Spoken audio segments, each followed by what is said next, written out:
मैंने उसे अपने घर आने दिया, उसे रहने के लिए जगह दी, और यहां तक कि जब मुझे उसके तकिए के नीचे अपनी हिफाजत के लिए रखी हुई एक चाकू मिली, तब भी मैंने उस बात पर बिल्कुल ध्यान नहीं दिया। मेरा ये अपनापन और भरोसा देखकर बाई वेई का गला जैसे भर आया। उसके पास मुझे धन्यवाद कहने के लिए हजारों शब्द थे, पर उसके मुंह से एक लफ्ज भी नहीं निकल रहा था। बाई वेई के कानों में उसकी नानी की कही हुई बातें गूंजने लगी कि एक जिंदगी में बस एक सही इंसान मिल जाना ही काफी होता है। बचपन में उसे समझ नहीं आता था कि उसके माता पिता इतना झगड़ा क्यों करते हैं, और उसकी नानी हमेशा यही जवाब देती थी। आज उसे आखिरकार ये बात समझ आ गई थी। हालांकि ऐसी खुशी बहुत से लोग पूरी जिंदगी ढूंढने पर भी नहीं पा सकते, पर वो दिल ही दिल में खुद को बहुत भाग्यशाली समझ रही थी कि वो मुझसे मिली। उसने लंबी लंबी सांसें ली ताकि वो अपने जज्बातों को काबू में कर सके।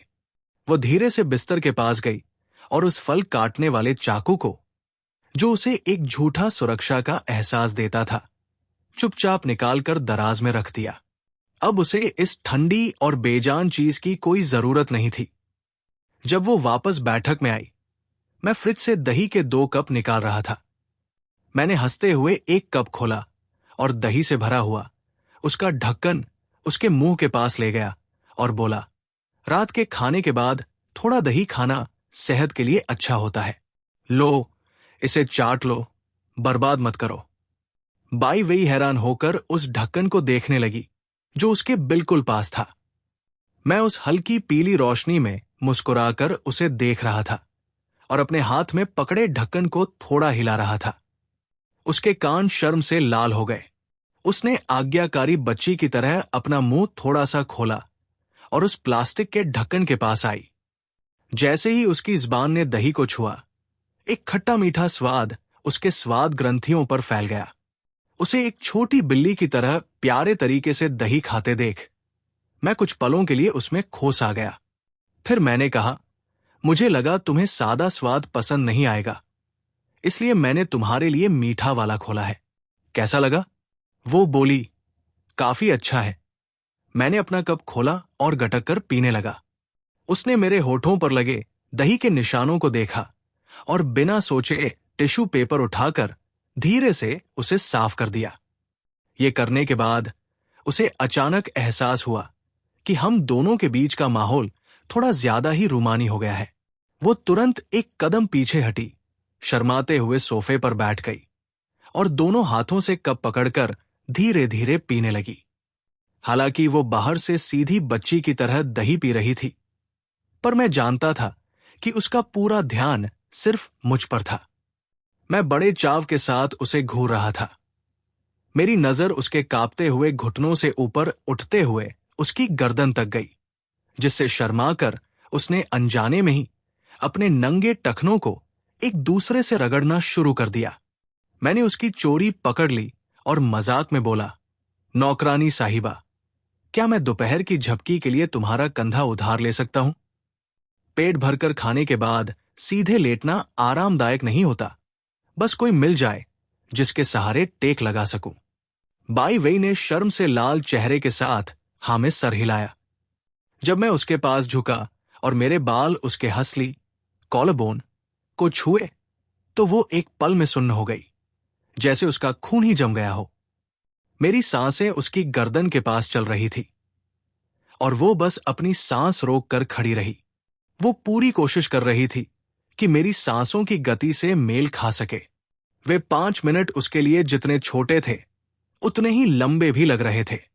खिड़की से आने वाली ठंडी हवा ने उसके बालों को बिखरा दिया था और कुछ बाल मेरे माथे पर आ गिरे, जिससे मैंने सोते में थोड़ी त्योरी चढ़ाई।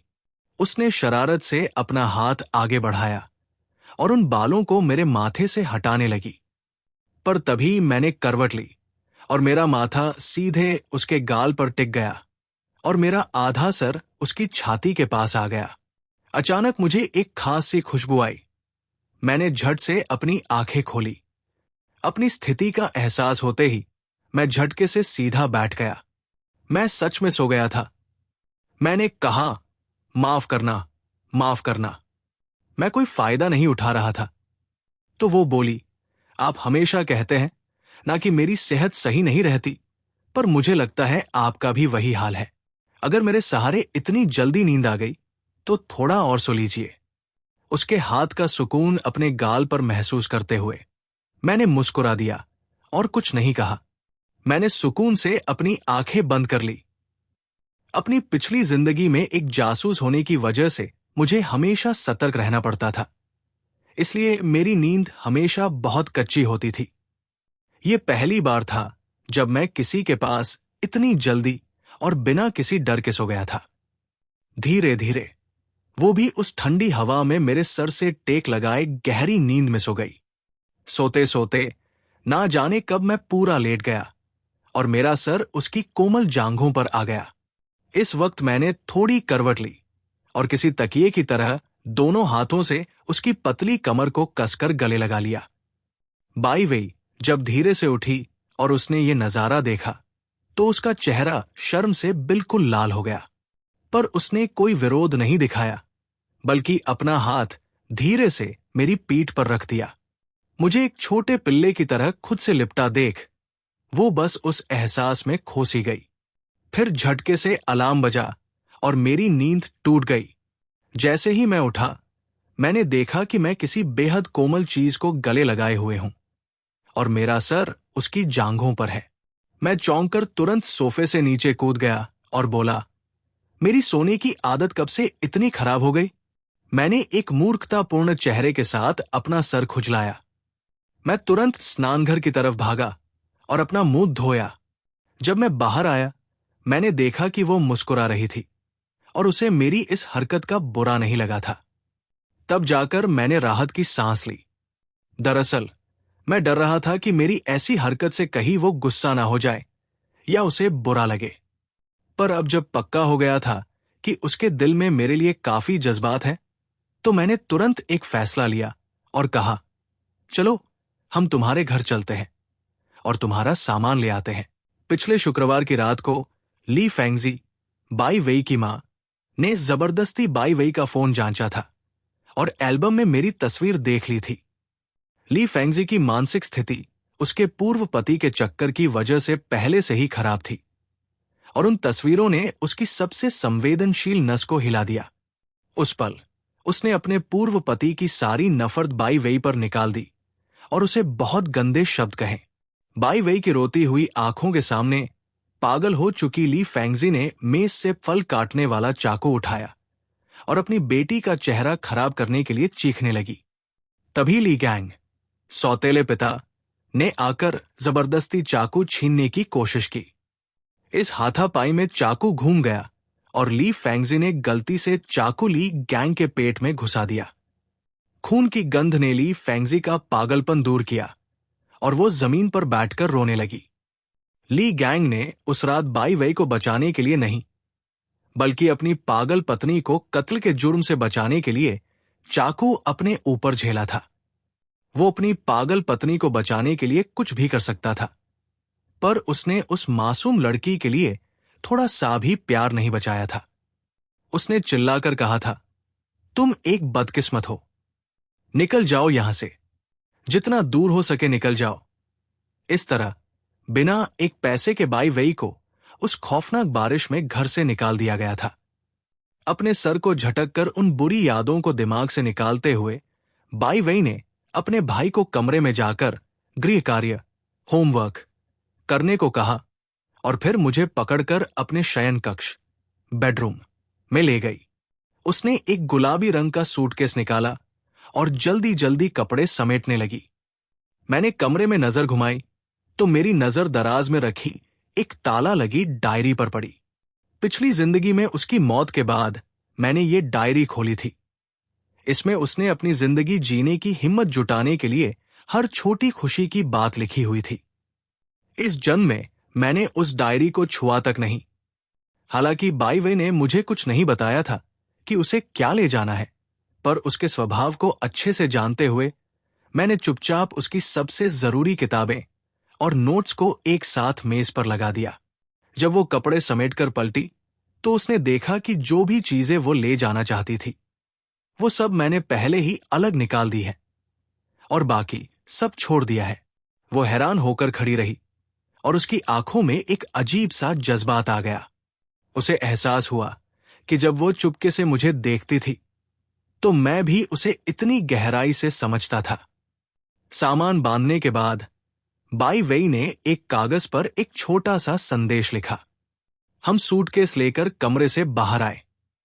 बाई वेई ने वो नोट खाने की मेज, डाइनिंग टेबल पर रखा और दरवाजे की तरफ बढ़ने लगी। अचानक मुख्य दरवाजे का ताला घूमा और दरवाजा खुल गया। ली फेंगजी दरवाजे पर खड़ी थी। हवा जैसे वही जम गई। बाई वेई का हाथ सूटकेस पर कांपने लगा। ली फेंगजी भी वहां सुन्न हो गई। तभी कमरे से ली मिंग्यू ने बाहर आकर कहा, मम्मी, मुझे भूख लगी है, जिससे वो खामोशी टूटी। ली फेंगजी ने अपने गुस्से को काबू करते हुए प्यार से बेटे को कमरे में भेज दिया। जैसे ही कमरे का दरवाजा बंद हुआ, उसके चेहरे पर एक ठंडी नफरत आ गई और वो गुस्से से बाई वेई को घूरने लगी और बोली, बड़ी हो गई हो ना? पंख निकल आए हैं तुम्हारे? अब तुम पर मां का कोई नियंत्रण नहीं रहा? एक मर्द मिला नहीं कि उसके साथ भागने की तैयारी शुरू कर दी, क्यों? बाई वेई ने अपने होठों को दबा लिया और एक शब्द भी नहीं बोली। पिछले शुक्रवार की कही हुई बात अभी भी उसके कानों में गूंज रही थी। मां फिर चिल्लाई, तुम्हें पता है मैंने कितनी मुश्किल से तुम्हें 9 महीने पेट में रखकर पैदा किया है और अब तुम अपना बोरिया बिस्तर उठाकर चल दी। क्या तुमने मुझसे पूछा? नहीं। क्या तुम्हारी आंखों में अपनी मां के लिए कोई इज्जत बची है? बाई वेई ने रोते हुए कहा, मम्मी, माफ करना, पर मुझे फिर भी जाना होगा। आपके बिना उन दिनों में मैं सच में टूट गई थी। बाई वेई जानती थी कि उसकी मां बहुत जल्दी वापस गुस्से वाली शख्सियत में बदल जाएगी, इसलिए उसने वहां से निकलने का पक्का मन बना लिया था। वो मनोविज्ञान, साइकोलॉजी इसलिए पढ़ना चाहती थी ताकि वो अपनी मां को ठीक कर सके और इस असली प्यार करने वाली मां को हमेशा के लिए जिंदा रख सके। मैंने आगे बढ़कर कहा, आंटी, अगर आप सच में बाई वेई से प्यार करती हैं तो कृपया उसे मेरे भरोसे छोड़ दीजिए। मैं वादा करता हूं कि मैं उसे कभी कोई दुख नहीं होने दूंगा। मां ने कहा, यह मां किसी काम की नहीं है। ये लड़की बचपन से अपना दुख छुपाने की आदी है, तो कृपया इसका थोड़ा ध्यान रखना। ली फेंगजी ने झुककर हम दोनों के हाथ को एक साथ कसकर पकड़ लिया। उसका हाथ बर्फ जैसा ठंडा था, पर उसने हमारे हाथ को एक अजीब सी गर्माहट दी। उसने आखिरी बार बाई वेई के सूटकेस पर लगे लटकते हुए खिलौने को छुआ और एक प्यारी सी मुस्कान के साथ हमें अलविदा कहा। बाई वेई बार बार पीछे मुड़कर देख रही थी, पर उसके आंसू अब एक सुकून वाली मुस्कान में बदल चुके थे। अब वो पूरी तरह तनाव मुक्त हो चुकी थी, जैसे कोई नया जन्म पाने वाली चिड़िया हो। उसने एक हाथ से सूटकेस पकड़ा और दूसरे हाथ से मेरी बाह को कसकर गले लगा लिया। वो खुशी के मारे मुझसे बिल्कुल सटकर चल रही थी। मेरी बाह पर उसका कोमल स्पर्श महसूस हो रहा था। उसकी खुशी देखकर मैं भी मुस्कुरा दिया। पर घर वापस आते हुए टैक्सी में मुझे अंदर ही अंदर एक नया डर लग रहा था। टैक्सी में बैठने से पहले मुझे साफ महसूस हुआ था कि कोई चुपके से हमारा पीछा कर रहा है। उसने पूछा, तुम क्या देख रहे हो? मैंने कहा, कुछ नहीं। मैंने हंसते हुए सर हिलाया। क्या सच में ये मेरा वहम था? मैंने आखिरी बार गाड़ी की खिड़की से बाहर देखा और अपने डर को दबा दिया। सायंकालीन आत्म अध्ययन, इवनिंग सेल्फ स्टडी, कक्षा की घंटी अभी अभी बजी थी। कक्षा में किताबों की महक और खामोशी से पन्ने पलटने की आवाज आ रही थी। बाई वेई मेरे दाईं तरफ बैठी थी और ध्यान लगाकर अपने भौतिक विज्ञान, फिजिक्स की गलतियों को सुधार रही थी। जब से वो उस तनावपूर्ण घर से बाहर आई थी, वो एक ऐसे पौधे की तरह लग रही थी जिसे आखिरकार धूप मिल गई हो। उसके बाल भी चमक रहे थे, पर मैं तनाव में था। टैक्सी से उतरने के बाद से ही मुझे वो किसी सांप जैसी अजीब घूरने वाली अनुभूति हो रही थी। मेरे 10 साल के जासूसी अनुभव ने मुझे बताया कि वो पीछा करने वाला हमारे पीछे पीछे स्कूल तक आ गया है। मैंने सामान्य दिखने का नाटक करते हुए अपने हाथ में कलम घुमाई, पर मेरी नजर कक्षा के सामने वाले दरवाजे के कांच के प्रतिबिंब, ग्लास रिफ्लेक्शन पर थी। गलियारे, कॉरिडोर की स्वचालित बत्ती अभी तक बंद नहीं हुई थी। इसका मतलब कोई लगातार सीसीटीवी के छिपे हुए क्षेत्र, डेड जोन में खड़ा होकर हमें देख रहा था। बाई वेई मेरे पास आई तो उसमें से एक हल्के संतरे की खुशबू आ रही थी। उसने कहा, नानचेन, इस भौतिक विज्ञान के प्रश्न के बल विश्लेषण, फोर्स एनालिसिस में मुझे लगता है मैंने एक घर्षण बल, फ्रिक्शन फोर्स, कम गिना है। एक बार जांच करोगे कृपया? मैंने उसका रफ कागज ले लिया, पर मेरी आंखों ने उसी सेकंड सामने वाले दरवाजे के कांच पर एक काला बरसाती, ब्लैक रेनकोट पहने हुए परछाई को देखा। वो परछाई बहुत तेजी से दीवार के पीछे छुप गई।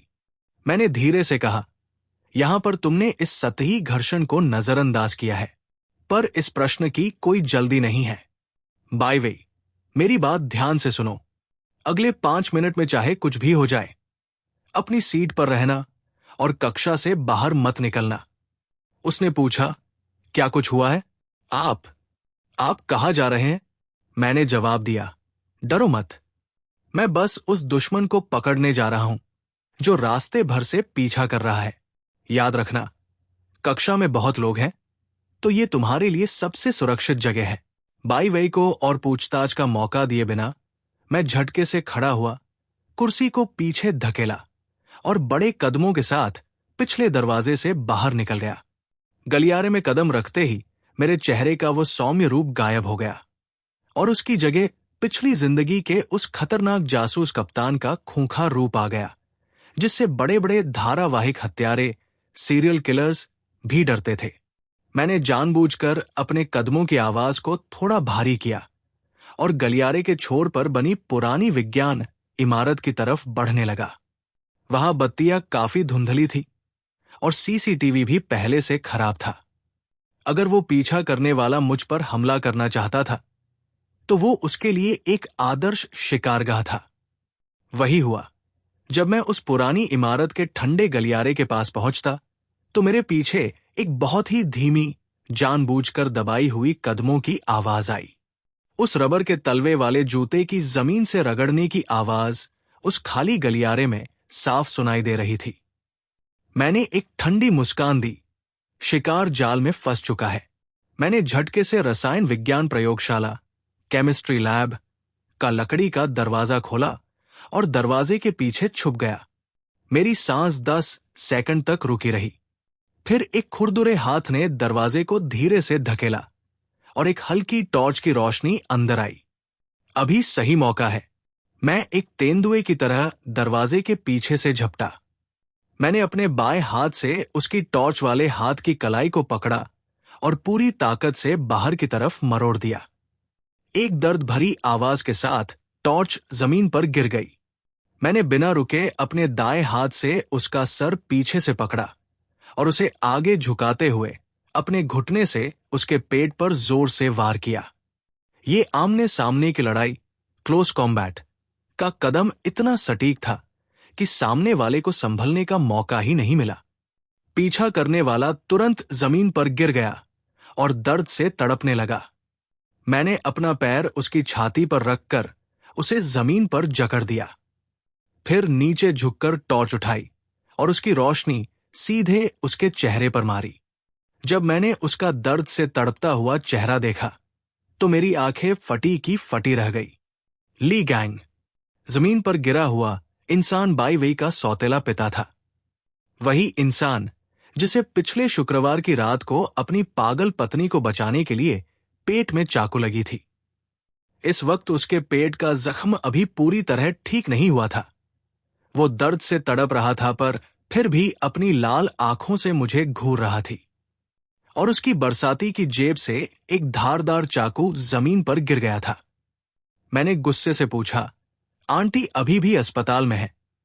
आप वहां आराम करने के बजाय ये कपड़े पहनकर स्कूल में हमारा पीछा क्यों कर रहे हैं? आप चाहते क्या है? ली गैंग ने पागलपन में कहा। तुम उसकी इतनी हिफाजत क्यों कर रहे हो? आज दोपहर को तुम्हारे जाने के बाद अस्पताल में फेंगजी का मानसिक संतुलन पूरी तरह बिगड़ गया। वो बार बार अपना सर बिस्तर की लोहे की पट्टी पर मार रही है। अगर डॉक्टर ने उसे शांत करने का इंजेक्शन, सेडेटिव इंजेक्शन नहीं दिया होता तो वो मर जाती। जब तक बाई वेई इस शहर में है, फेंगजी कभी ठीक नहीं हो सकती। उसे इस शहर से हमेशा के लिए गायब होना होगा। मैं उसे मार डालूंगा।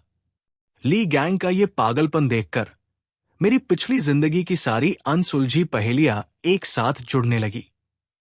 पिछली जिंदगी में उस तूफानी रात को, जिसने बरसाती पहनकर सारे सीसीटीवी से बचते हुए बाई वेई का कत्ल किया था, क्या वो कोई गुंडा नहीं बल्कि ये सौतेला पिता था जो अपनी पत्नी के लिए पागल हो चुका था?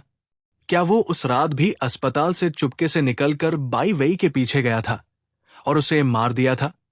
मैंने बिना कोई फालतू बात किए तुरंत पुलिस को फोन किया और चाकू के साथ पीछा करने के जुर्म में ली गैंग को पुलिस के हवाले कर दिया। पर पुलिस की गाड़ी को जाते देख भी मेरा दिल शांत नहीं हो रहा थी। अगले दिन सुबह मैंने स्कूल से आधे दिन की छुट्टी ली और अपने पिता के संपर्कों का इस्तेमाल करके अस्पताल के सीसीटीवी कक्ष, सीसीटीवी रूम में घुस गया। जब तक मेरे पास पुख्ता सबूत नहीं होता, मैं कोई अंतिम फैसला नहीं ले सकता था, क्योंकि पिछली जिंदगी में पुलिस ने सबसे पहले उसके इरादे को खारिज किया था और उसके पास एक पक्का बहाना, सॉलिड एलिबाई था। मुझे अपनी आंखों से देखना था कि पिछले शुक्रवार की रात को ली गैंग सच में क्या कर रहा था। मैंने वहां के कर्मचारी से कहा, भैया कृपया पिछले शुक्रवार रात 8 से 10 बजे तक का आपातकालीन operation theatre, emergency operation theatre का सीसीटीवी फुटेज निकालना। पर्दे पर वीडियो चलने लगा। 8:15 बजे खून से लथपथ ली गैंग को ऑपरेशन थिएटर में ले जाया गया। 8:40 बजे ऑपरेशन थिएटर की लाल बत्ती लगातार जल रही है और नर्सें खून की थैलियां लेकर अंदर बाहर कर रही है। 9:20 बजे ली गैंग को नलियों के साथ आईसीयू कक्ष में स्थानांतरित किया गया। रात के 10 बजे तक आईसीयू कक्ष से कोई भी बाहर नहीं आया। एक इतना घायल इंसान अस्पताल की तीसरी मंजिल की खिड़की से कूद नहीं सकता। मेरा दिमाग अचानक सुन्न हो गया और मेरे हाथ पैर ठंडे पड़ गए। न्यायशास्त्र, फॉरेंसिक्स के मुताबिक पिछली जिंदगी में बाई वेई की मौत का समय रात के 10 बजे का ही था। ये एक ऐसा सबूत था जिसे झुठलाया नहीं जा सकता था। ली गैंग उस रात ऑपरेशन की मेज पर लेटकर जिंदगी और मौत की लड़ाई लड़ रहा था।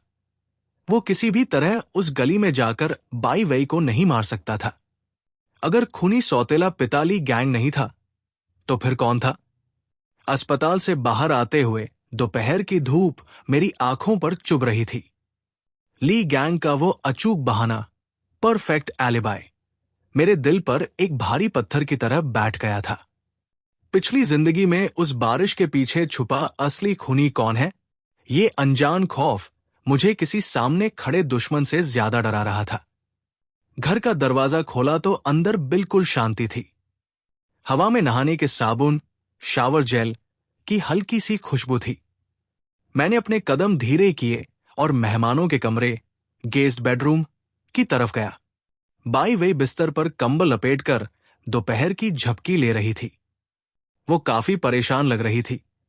उसकी पलकें हिल रही थी और उसने कंबल के कोने को कसकर पकड़ा हुआ था।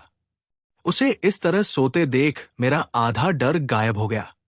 मैं उसके पास गया ताकि उसके ऊपर से गिरा कंबल सही कर सकूं, पर जैसे ही मैंने ऊपर देखा, मेरी नजर खिड़की पर पड़ी और मैं सुन्न हो गया। खिड़की के बाहर की तरफ कांच पर एक साफ धूल से भरा हुआ उंगलियों का निशान, फिंगरप्रिंट था। मेरे पूरे शरीर के रोंगटे खड़े हो गए। मैंने अपनी सांस रोकी, तुरंत पीछे मुड़ा और घर के बाहर बगीचे की तरफ भागा। वहां सच में खिड़की के पास की घास पूरी तरह कुचली हुई थी और मिट्टी पर कुछ उल्टे सीधे कदमों के निशान थे जो सीधे बाई वेई की खिड़की की तरफ जा रहे थे। मेरा दिल तेजी से धड़कने लगा। वो इंसान अभी थोड़ी देर पहले यहां खड़ा था और उसने कांच पर अपना हाथ रखकर अंदर सोती हुई लड़की को घूरा था। खतरा किसी बाढ़ की तरह मेरी तरफ बढ़ रहा था। वो यहां तक पहुंच गया। हालांकि सोसाइटी में चौकीदार हैं, पर वे किसी जानबूझकर छुपने वाले शैतान को नहीं रोक सकते। मैं बस बैठकर इंतजार नहीं कर सकता था। दोपहर में मैं डिजिटल बाजार गया और 3 बड़े डिब्बों में उच्च गुणवत्ता वाले सुरक्षा तंत्र, टॉप क्वालिटी सिक्योरिटी सिस्टम्स लेकर आया। नाइट विजन इंफ्रारेड HD कैमरे और खिड़की के कंपन वाले अलार्म, विंडो वाइब्रेशन अलार्म्स। मैं खुद सीढ़ी लेकर घर के अंदर बाहर तार लगाने लगा।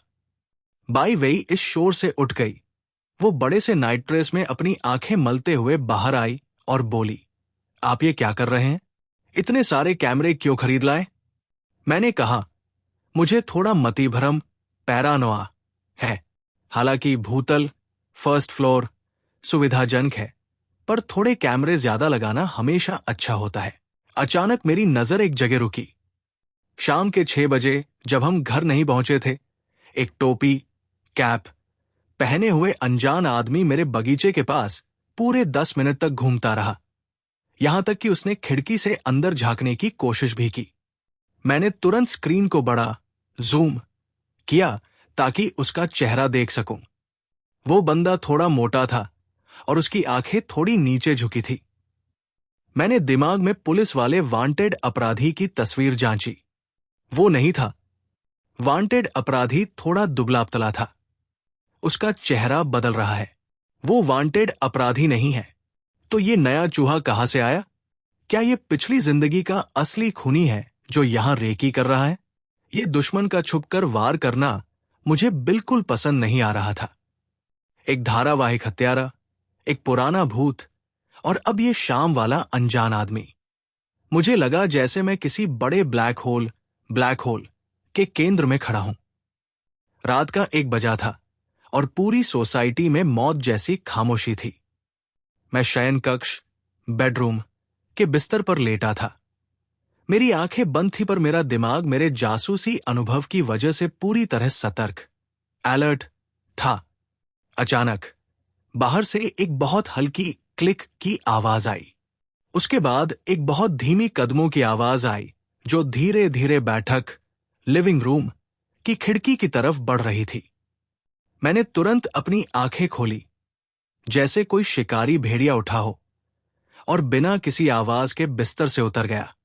मैं फर्श पर बिना कोई आवाज किए दीवार से लगकर धीरे धीरे बैठक की खिड़की के अंधेरे वाले छिपे क्षेत्र, डेड जोन में पहुंच गया। हल्की चांदनी में मैंने पर्दे के बीच से देखा कि एक दुबली सी परछाई चोरों की तरह मेरी दीवार से लगकर खड़ी थी।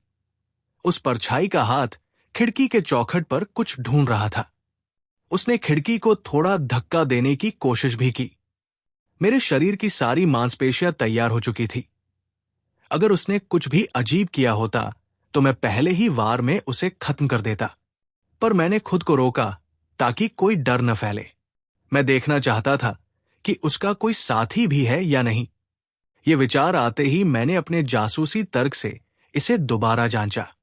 मैंने अपनी आंखें बंद की और पिछली जिंदगी में बाई वेई की मौत के बाद का नजारा याद करने लगा। पूरा स्कूल तनाव में था। पुलिस रोज आती थी। हर छात्र डरा हुआ था। पर ये सी, पिछली जिंदगी में ये सी उसके बाद भी एक आम पारदर्शी भूत की तरह कोने वाली सीट पर बैठा रहता था। उसने थोड़ा सा भी डर या अजीब भावना नहीं दिखाई थी। उसका शांत रहना एक ठहरे हुए गहरे पानी जैसा था। मैं अपराधी मनोविज्ञान, क्रिमिनल साइकोलॉजी को अच्छे से जानता हूं। इतनी पुलिस और जांच के सामने कोई भी अपना झूठ छुपा नहीं सकता। उस झूठी शांति के पीछे एक खतरनाक स्तर का विक्षिप्त दिमाग, साइकोपैथ माइंड और बहुत बड़ा शैतान छुपा होता है। एक ऐसा लड़का जो गुंडों से डरता था, वो किसी धारावाहिक हत्यारे जैसा दिमाग कैसे रख सकता है? अगर वो सच में इतना खतरनाक है, तो स्कूल में उसका वो कमजोर रूप एक बहुत बड़ा नाटक था। वो एक भेड़िए की खाल में छुपी भेड़ था, जो सबके पास चुपचाप बैठकर सब कुछ देख रहा था। दीवार घड़ी टिक टिक कर चल रही थी और मुझे अब सच में डर लग रहा था। अगर पिछले जन्म में ये सी ही वो खतरनाक कातिल था, तो क्या आज रात उसका यहां आना इस बात का संकेत है कि इस जन्म में उसने मुझे और बाई वई को अपना शिकार समझ लिया है। तुम चाहे जो भी मुखौटा पहनो, मैं तुम्हारा असली चेहरा सबके सामने लेकर आऊंगा। मैं खड़ा हुआ, मेहमानों के कमरे के पास गया और पक्का किया कि दरवाजा अंदर से बंद है। बाई वई की सांस लेने की आवाज सुनकर मैंने अपनी मुट्ठी कस ली। यह खतरनाक बम कक्षा में ही बैठता है, मैं इसे ऐसे ही नहीं छोड़ सकता। मैंने फैसला किया कि कल स्कूल जाकर मैं येसी से मिलूंगा, उसका वह झूठा मुखौटा निकालूंगा और उस तूफानी रात और आज रात का पूरा सच सामने लेकर आऊंगा। सुबह की पहली धूप खिड़की के रास्ते फर्श पर एक प्यारी रोशनी डाल रही थी। मैंने शयन कक्ष का दरवाजा खोला। रसोई से बेकन, बेकॉन के तलने और ब्रेड के सिकने, टोस्ट होने की प्यारी महक आ रही थी। बाई वेई एक सफेद स्वेटशर्ट पहने हुए रसोई के काउंटर के पास काम कर रही थी। सुबह की वो सुनहरी रोशनी उसके चेहरे पर पड़ रही थी, जिसे देखकर कोई भी भूल जाता कि रात को क्या हुआ था। उसने मुझे देखकर कहा, आप उठ गए? जल्दी से तरोताजा हो जाइए, सैंडविच बस तैयार है। आज मैंने इसमें आपकी पसंद का चीज थोड़ा ज्यादा डाला है। मैंने कहा, तुम इतनी अच्छी हो, आने वाले समय में जो भी तुमसे शादी करेगा उसकी तो किस्मत ही खुल जाएगी। वो शर्मा कर बोली, आप फिर से सुबह सुबह मेरा मजाक उड़ाने लगे। जल्दी जाकर मुंह हाथ धोइए। तरोताजा होकर मैं खाने की मेज पर बैठा। वो छोटे छोटे टुकड़ों में सैंडविच खा रही थी। उसके होठों के कोने पर थोड़ा सा सफेद सलाद क्रीम लग गया था। मैंने उसे बताया नहीं, बल्कि खुद अपना हाथ आगे बढ़ाकर अपनी उंगली से उस क्रीम को साफ कर दिया और बोला, तुम बिल्कुल एक छोटी बिल्ली की तरह खाती हो। वो धीरे से बोली, मैं खुद साफ कर लेती। उसका चेहरा फिर से लाल हो गया और उसने शर्मा कर अपना सर नीचे झुका लिया। टेबल पर रखी हुई चाय की केतली से भाप उठ रही थी और हम दोनों के बीच एक प्यारी सी खामोशी छा गई।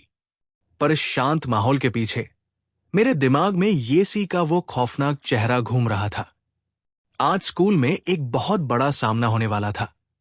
ये जैसे तूफान से पहले की आखिरी खामोशी थी।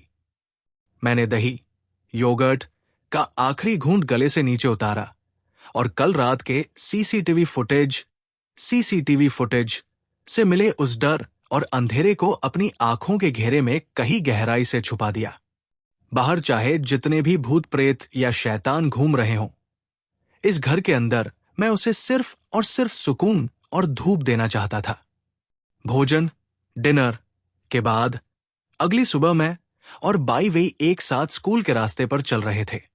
सुबह के व्यस्त घंटे मॉर्निंग पीक आवर्स थे, इसलिए सड़क पर गाड़ियों और आने जाने वाले लोगों की काफी भीड़ थी।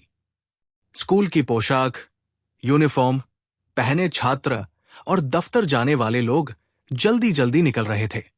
पर जैसे ही हमने एक लाल बत्ती, रेड लाइट क्रॉसिंग को पार किया, मुझे वही पुरानी उल्टी आने जैसी गंदी भावना, फीलिंग दोबारा महसूस हुई, जैसे कोई जहरीला सांप अपनी जीभ निकालकर मेरी गर्दन पर बैठ गया हो। मेरे शरीर की सारी मांसपेशियां झटके से कस गई। ये भावना इतनी साफ थी कि मैं भीड़ में भी उसे पहचान सकता था।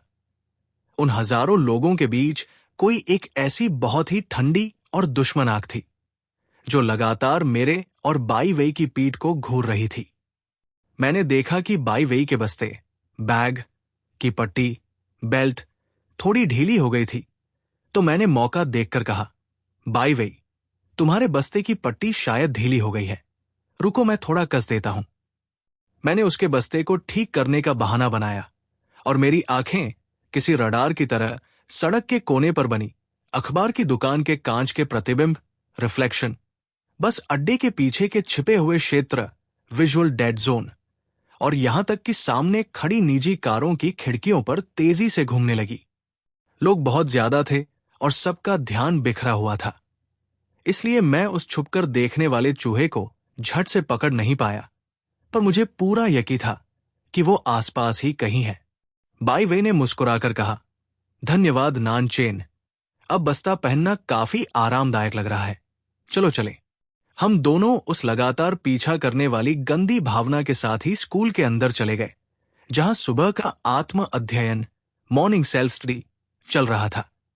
मैंने बाई वेई को पहले अपनी सीट पर भेजा और खुद कक्षा के पिछले दरवाजे पर खड़ा हो गया। मेरी नजर किसी तेज तलवार की तरह कक्षा की आखिरी कतार, रो की उस सीट पर गई जो हमेशा अंधेरे में रहती थी। मेरा दिल झटके से बैठ गया। वो सीट बिल्कुल खाली थी। मेज पर एक किताब भी नहीं थी। तभी जियांग यान ने पीछे से आकर एक साधारण सी बात कही, जिसने मेरे दिमाग में एक बहुत बड़ा तनाव का तूफान खड़ा कर दिया। उसने बताया कि येसी ने छुट्टी ली है और वो आज नहीं आया। जियांग यान बोला, ओल्ड गु, तुम इतना बड़ा प्रतिभाव, रिएक्शन क्यों दे रहे हो? वो साला तो रोज बाहर गुंडों से पिटता रहता है, तो छुट्टी लेना तो उसके लिए आम बात है ना। मैंने जियांग यान का हाथ छोड़ दिया और धीरे धीरे अपनी सीट की तरफ बढ़ा। मेरे हाथों में ठंडा पसीना आ चुका था। रात के 1 बजे वो एक भूत की तरह मेरे घर की खिड़की के बाहर काफी पेशेवर, प्रोफेशनल तरीके से पीछा, स्टॉकिंग कर रहा था। और आज सुबह हमें रास्ते में इतनी भारी घूरने वाली भावना आई, और अब वो अचानक तेज बुखार का बहाना बनाकर स्कूल से गायब है। सारे सुराग इस पल में आकर एक बहुत ही डरावना टकराव, फिजिकल कोलिशन कर रहे थे। अगर वो स्कूल नहीं आया तो वो इस वक्त कहाँ है? जवाब बिल्कुल सामने था। आज सुबह जो इंसान सड़क पर हमें दुश्मन की तरह देख रहा था, जो किसी सांप की तरह हमारा पीछा कर रहा था, वो 100%, 100% ये सी ही था। पिछली जिंदगी में उस तूफानी रात को जिस अनजान शैतान ने बाई वेई से उसका चाकू छीना था, और इस जिंदगी में जो रात को मेरे घर आया और सुबह पीछा कर रहा था। मेरी जासूसी तर्क शक्ति, डिटेक्टिव रीजनिंग में वे सारे चेहरे अब आकर एक ही पीले, कमजोर और लंबे बालों वाले चेहरे पर टिक चुके थे। ये सी वो आखिर क्या राज छुपा रहा था? स्कूल खत्म होने की घंटी बजते ही मैं बाई वेई को लेकर सीधे कक्षा के रजिस्टर से मिले ये सी के घर के पते पर पहुंचा। ये एक बहुत ही साधारण रिहायशी सोसाइटी थी। थोड़ी पुरानी थी पर माहौल साफ सुथरा था। मैं तीसरी मंजिल पर गया और दरवाजा खटखटाया, पर अंदर से कोई आवाज नहीं आई। मैं सोच ही रहा था कि तभी सामने वाले फ्लैट से एक पड़ोसी आंटी कूड़ेदान लेकर बाहर आई। वो बोली, अरे बेटा, दरवाजा मत खटखटाओ। वो लाओ ये का परिवार तो आज सुबह सुबह सूरज निकलने से पहले ही अपना सारा बोरिया बिस्तर लेकर यहां से चला, शिफ्ट हो गया। कह रहे थे गांव में किसी रिश्तेदार की आपातकालीन स्थिति, इमरजेंसी है, फ्लैट भी खाली कर दिया।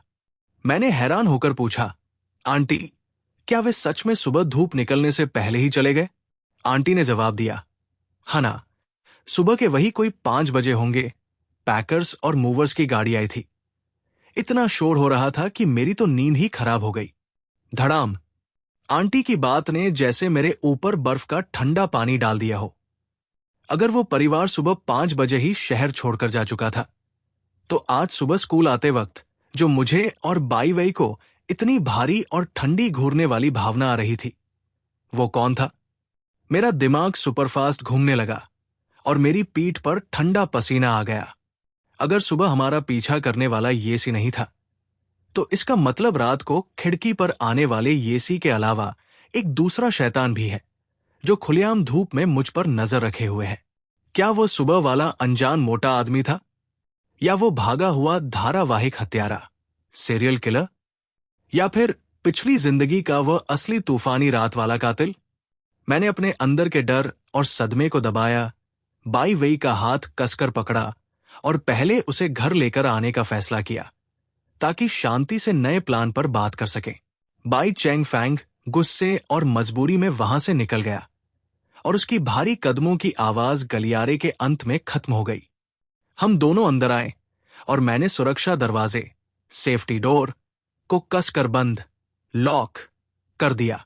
बाई वेई का मूड अभी भी काफी खराब था। वो चुपचाप रसोई में पानी पीने चली गई। मैं सोफे पर बैठ गया, पर मेरी भौहें आपस में जुड़ने लगी, क्योंकि मुझे एक बहुत बड़ा बेमेल, मिसमैच महसूस हो रहा था। कुछ तो गलत था। जो बाप सालों पहले अपनी पत्नी और बेटी को छोड़ चुका था, जिसने ली फेंगजी के पागल होने पर भी कभी आकर सामना नहीं किया, वो आज अचानक मेरे घर के दरवाजे पर एक प्यार करने वाले और परवाह करने वाले पिता का नाटक करने क्यों आएगा? ये परवाह काफी नकली लग रही थी। मैंने दिमाग के तनाव भरे विचारों को थोड़ा अलग किया और लैपटॉप पर सुरक्षा कैमरों की स्क्रीन चालू की। जैसे ही अलग अलग स्क्रीन, स्प्लिट स्क्रीन्स चलने लगी, मेरी आंखें झटके से ठहर गई।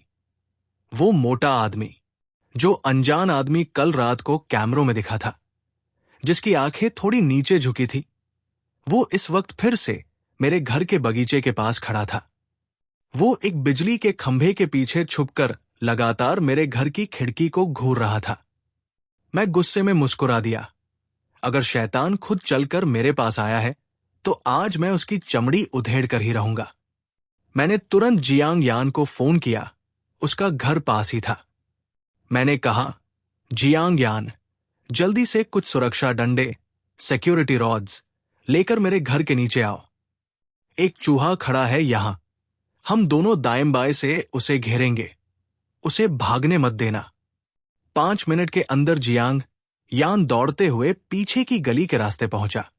मैंने उसे एक हाथ से इशारा, हैंड सिग्नल दिया और हम दोनों किसी भारी औजार की तरह आए और दाएं से उस मोटे आदमी पर झपटे।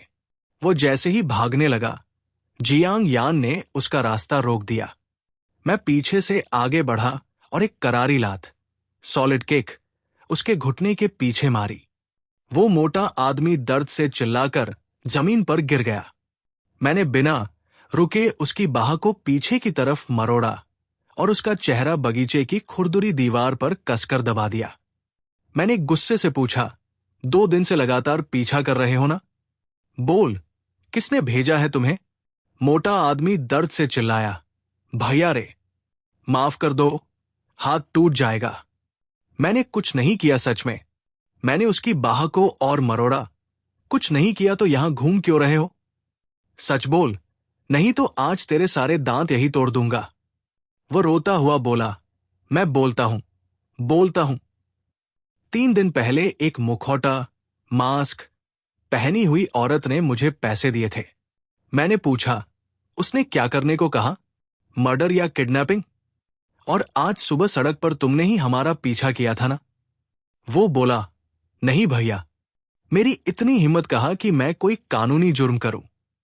उस औरत ने बस मुझे आप दोनों की तस्वीरें और पता दिया था और कहा था कि रोज इन पर नजर रखो। ये नोट करो कि कब बाहर जाते हैं और कब घर आते हैं, और घर में कोई बड़ा वयस्क अडल्ट रहता है या नहीं। मैं कसम खाता हूं, मैंने सड़क पर कभी पीछा नहीं किया। मेरी ड्यूटी बस इस सोसाइटी के गेट पर खड़े होकर समय नोट करने की थी। मैंने उसकी आंखों में देखा, वो दिखती कैसी थी? कौन थी वो? वो बोला, मैं सच में नहीं जानता भैया।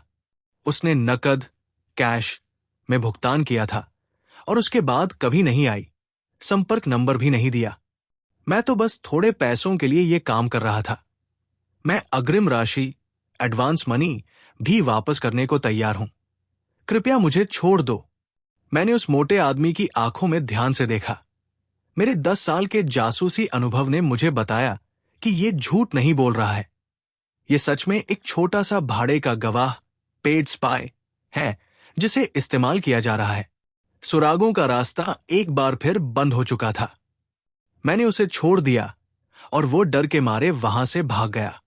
जियांग यान बाहर गुस्से में गालियां दे रहा था, पर मैं काफी थका हुआ और तनावग्रस्त महसूस कर रहा था। सुबह का पीछा करने वाला ये मोटा आदमी नहीं था और ये सी तो शहर छोड़ चुका था। इसका मतलब असली भूत अभी भी अंधेरे में छुपा हुआ है और हमारी टाइमिंग नोट कर रहा है, जिसका मतलब वो किसी बड़े हमले की योजना, प्लानिंग बना रहा है। बाई वही सो चुकी थी। मैं थका हुआ सोफे पर बैठकर अपनी भौहें दबा रहा था। मैंने छत पर लगी कैमरों की स्क्रीन को देखा। मुख्य द्वार, मेन गेट, खिड़की, सोसाइटी की सड़क, सब साफ था। पर अचानक मेरी नजर 2 नंबर स्क्रीन पर रुक गई।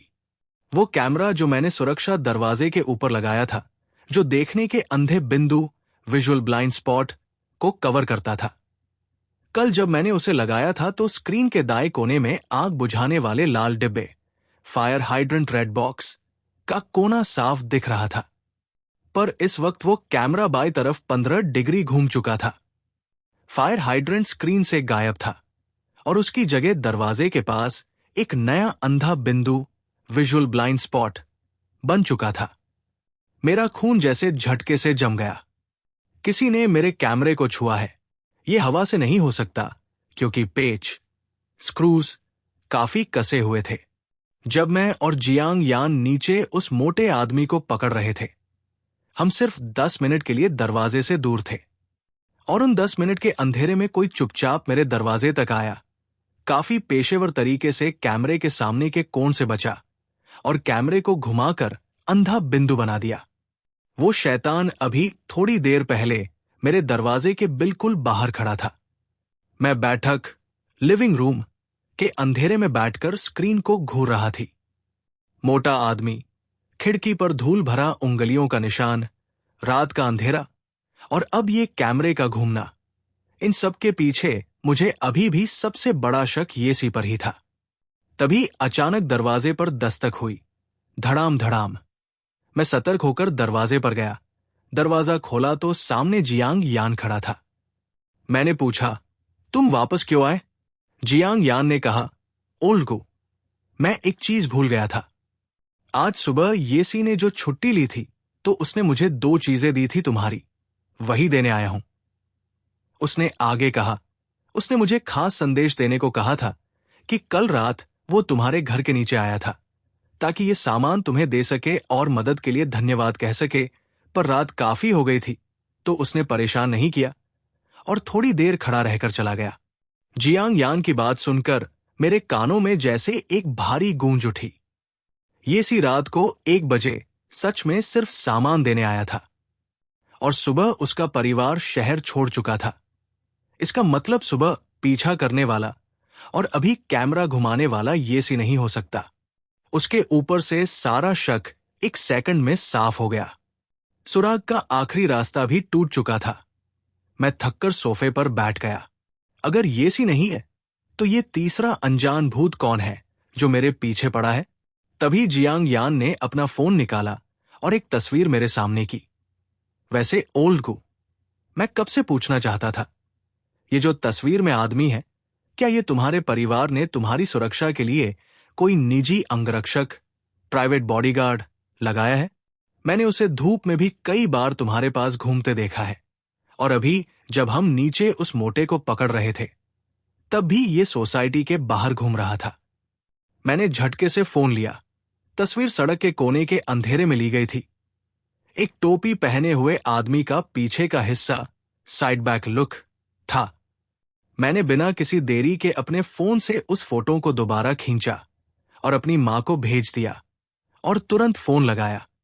फोन पर जब मां ने कहा, सेवानिवृत्त भाड़े का सैनिक, रिटायर्ड मर्सनरी बटा कॉन्ट्रैक्ट सोल्जर, तो मेरा दिमाग झटके से सक्रिय हो गया। मां ने कहा, बेटा, वो तुम्हारे पिताजी ने तुम्हारी हिफाजत के लिए लगाया है। वो सिर्फ खतरे की जांच करता है, तुम्हारी जिंदगी की निगरानी नहीं करेगा। अगर तुम्हें असहज लग रहा हो तो हम उसे हटा देते हैं। मैंने कहा, नहीं मां, उसकी जरूरत नहीं है। दरअसल मैंने मेहमानों के कमरे की खिड़की पर कुछ अनजान पैरों के निशान देखे थे, इसलिए डर गया था। पर अगर वो मेरी सुरक्षा के लिए है तो वो मेहमानों के कमरे की खिड़की के पास क्यों गया था? मां ने बताया, अरे तुमने ही तो कहा था ना कि बाई वही मेहमानों के कमरे में रह रही है, तो मैंने उसे खास तौर पर कहा था कि एक बार जांच कर लेना कि मेहमानों के कमरे की खिड़की और सुरक्षा जाली, सिक्योरिटी नेट सुरक्षित है या नहीं।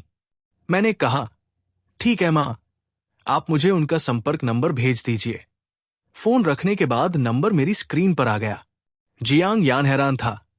क्या बात है, ये सच में तुम्हारा प्रीमियम अंगरक्षक है और वह भी भाड़े का सैनिक?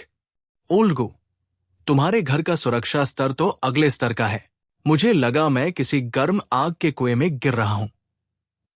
पिछले जंग की वो तूफानी रात और बाई वेई का सफेद चेहरा मेरे दिमाग में घूम रहे थे। नानचेन, उठो कृपया। एक बहुत ही कोमल और तनाव भरी आवाज मेरे कानों में आई।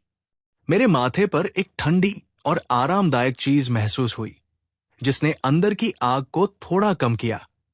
मैंने काफी मुश्किल से अपनी भारी आंखें खोली, तो सामने बाई वेई का चिंतित और थोड़ा सफेद पड़ा चेहरा दिखा। वो रोने वाली आवाज में बोली, नानचेन, तुम उठ गए? तुमने तो मुझे डरा ही दिया था। तुम्हें इतना तेज बुखार कैसे हो गया?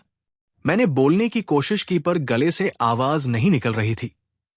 मैं बैठने लगा तो देखा कि मैं मुख्य शयन कक्ष, मास्टर बेडरूम के बिस्तर पर लेटा हूं। ऊपर भारी कंबल है और माथे पर बर्फ की पट्टी, आइस टॉवेल रखी है। मैंने धीरे से कहा, मैं ठीक हूं।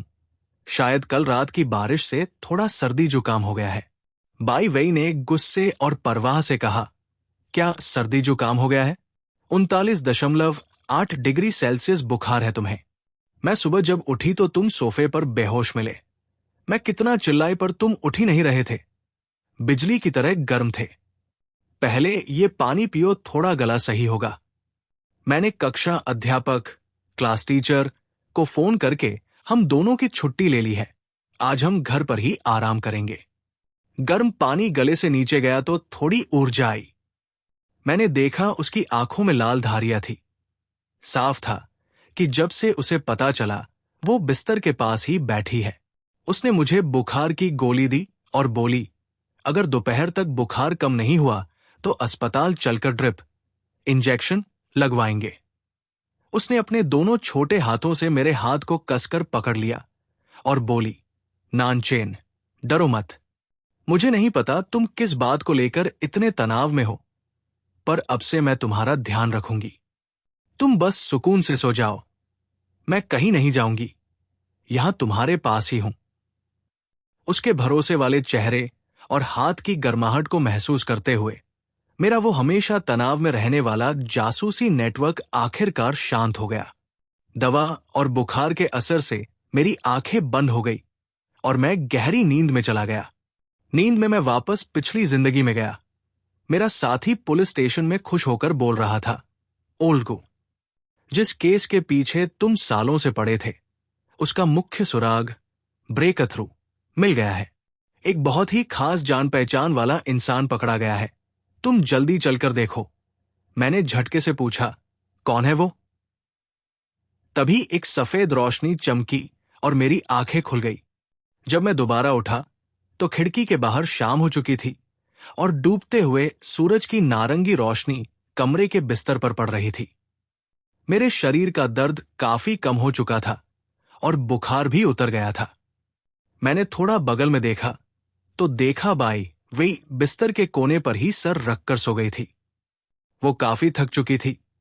उसकी आंखों के नीचे काले घेरे थे और उसके छोटे हाथ में अभी भी वो तौलिया कसकर पकड़ा हुआ था।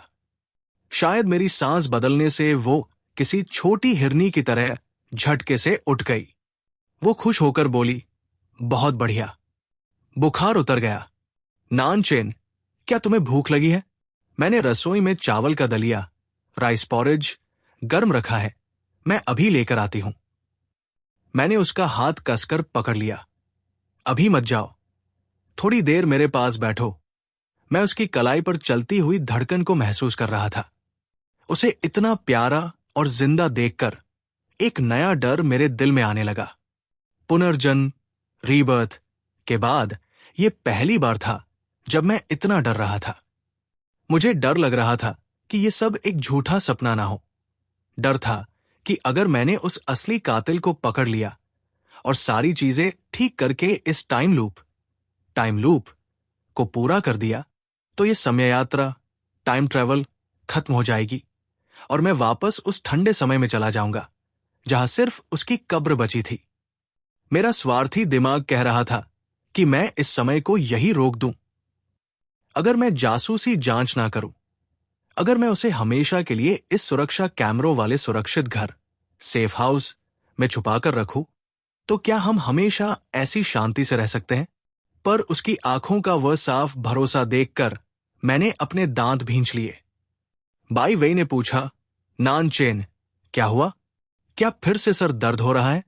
मैंने मुस्कुराकर कहा, नहीं, दिमाग अब पहले से काफी साफ है और सच में भूख लगी है। वो बोली, ठीक है, तुम लेटे रहो, मैं अभी दलिया लेकर आती हूं। खाने के बाद बुखार जांचेंगे। बाई वेई जैसे ही रसोई की तरफ गई और दरवाजा बंद हुआ, मेरे चेहरे का वो नरम भाव 1 सेकंड में गायब हो गया और उसकी जगह एक अत्यधिक कड़ापन आ गया। मैंने अपने फोन को इतना कसकर पकड़ा कि मेरी उंगलियां सफेद पड़ गई। रिटायर्ड मर्सिनरी अंकल दाव। अगर मां ने कहा कि अंकल दाव काफी समय से मुझे मॉनिटर कर रहे हैं, तो पिछले शुक्रवार की उस खतरनाक तूफानी रात को भी वे मेरे पास ही होंगे। उस रात बाई वेई बारिश में गीली होकर मेरे घर आई थी और बाद में उस अंधेरी गली में मारी गई थी। इस जिंदगी में हालांकि वो मेरे घर के अंदर सुरक्षित है, पर वो शैतान जो उसे मारना चाहता था, क्या वो उसके पीछे नहीं आया होगा? क्या वो उस रात मेरे घर के नीचे तक नहीं आया था? अगर ऐसा था, तो अंकल दाऊ की उन खतरनाक और पेशेवर आंखों ने उस पीछा करने वाले स्टॉकर को जरूर नोटिस किया होगा, जो बाई वेई के पीछे चल रहा था। मैंने बिना 1 सेकंड गवाए उस नंबर पर दोबारा फोन लगाया। पहली ही घंटी पर फोन उठ गया। छोटे मालिक, क्या आदेश है? मैंने पूछा। अंकल दाओ, पिछले शुक्रवार की उस भारी तूफानी रात को रात के लगभग 9 बजे एक गीली हुई लड़की मेरे घर का दरवाजा खटखटाने आई थी। आप उस वक्त मेरे अपार्टमेंट के पास ही सुरक्षा जांच पर थे ना? अंकल दाओ ने गंभीर आवाज में कहा। हाँ छोटे मालिक, मैं उस वक्त सामने वाली इमारत की छत पर देखने के अंधे बिंदु, विजुअल ब्लाइंड स्पॉट्स, जांच रहा था। उस लड़की का आना मैंने देखा था। मैंने अपनी सांस रोकी, तो क्या आपने ध्यान दिया था कि उसके पीछे कोई चल रहा था, या कोई ऐसा इंसान जो उसके पीछे पीछे मेरे घर तक आया और अंधेरे में देख रहा था? फोन के दूसरी तरफ थोड़ी खामोशी छा गई। सिर्फ एक छोटी सी कंपन की आवाज आ रही थी, जो मेरे दिमाग को तनावग्रस्त कर रही थी। 2 सेकंड के बाद अंकल दाऊ की भारी आवाज आई। छोटे मालिक, उस रात बारिश काफी तेज थी, पर उस लड़की के पीछे लगभग 50 मीटर की दूरी पर एक इंसान चल रहा था, जिसने काला लंबा रेनकोट, ब्लैक लॉन्ग रेनकोट पहना था और चेहरे पर मुखौटा, मास्क था। वो लगातार एक सुरक्षित दूरी बनाकर उस लड़की के पीछे आ रहा था, जब तक उस लड़की ने आपके अपार्टमेंट के गेट के अंदर एंट्री नहीं ली। वो बंदा सड़क के सामने स्ट्रीट लाइट के नीचे 2 से 3 मिनट तक खड़ा रहा, और जब लड़की बाहर नहीं आई तो वो मुड़कर उस गली से चला गया। उस रात के बाद से वो निशान दोबारा नहीं दिखा। धड़ाक, मेरा दिल जैसे किसी भारी औजार से टकराया। पिछली जिंदगी में बाई वेई मेरे घर के अंदर नहीं आई थी, इसलिए उस शैतान को उस अंधेरी गली में हमला करने का सही मौका मिल गया। और इस जिंदगी में क्योंकि बाई वेई मेरे घर के अंदर आ गई, वो उसके सुरक्षित क्षेत्र, सेफ जोन से बाहर चली गई, इसलिए उस शैतान ने सिर्फ सड़क पर खड़े होकर अपने शिकार को जाते देखा और गुस्से में वहां से निकल गया। मैंने पूछा, अंकल दाओ, क्या आपने उसका चेहरा देखा? क्या हम पता लगा सकते हैं वो कौन था? अंकल दाओ ने बताया, बारिश बहुत तेज थी और रोशनी कम थी।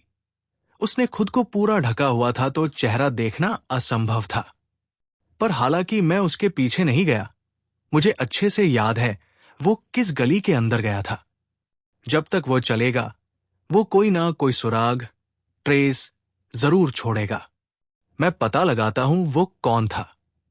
मैंने गहरी सांस ली और अपने गुस्से की तपन को दबाया।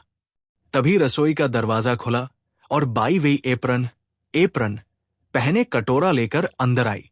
नान चेन, दलिया तैयार है, तापमान एकदम सही है। उसके इस प्यारे और शांत रूप को देखकर मेरे अंदर का वो जासूसी तूफान 1 सेकंड में शांत हो गया। उसने कहा, डॉक्टर ने कहा है बुखार के बाद पाचन तंत्र, डाइजेस्टिव सिस्टम कमजोर रहता है, तो पहले ये हल्का दलिया खाओ, थोड़ा पेट सही होगा। मैंने मजाक किया, मरीज के हाथ में ताकत नहीं है, तो अब मेड साहिबा को ही अपने हाथ से एक एक चम्मच खिलाना पड़ेगा। बाई वई ने मुझे थोड़ा गुस्से से घूरा पर मुस्कान के साथ चम्मच आगे किया। इस गर्म रोशनी वाले कमरे में बाहर का सारा खतरा और शैतान जैसे बिल्कुल खत्म लग रहा था।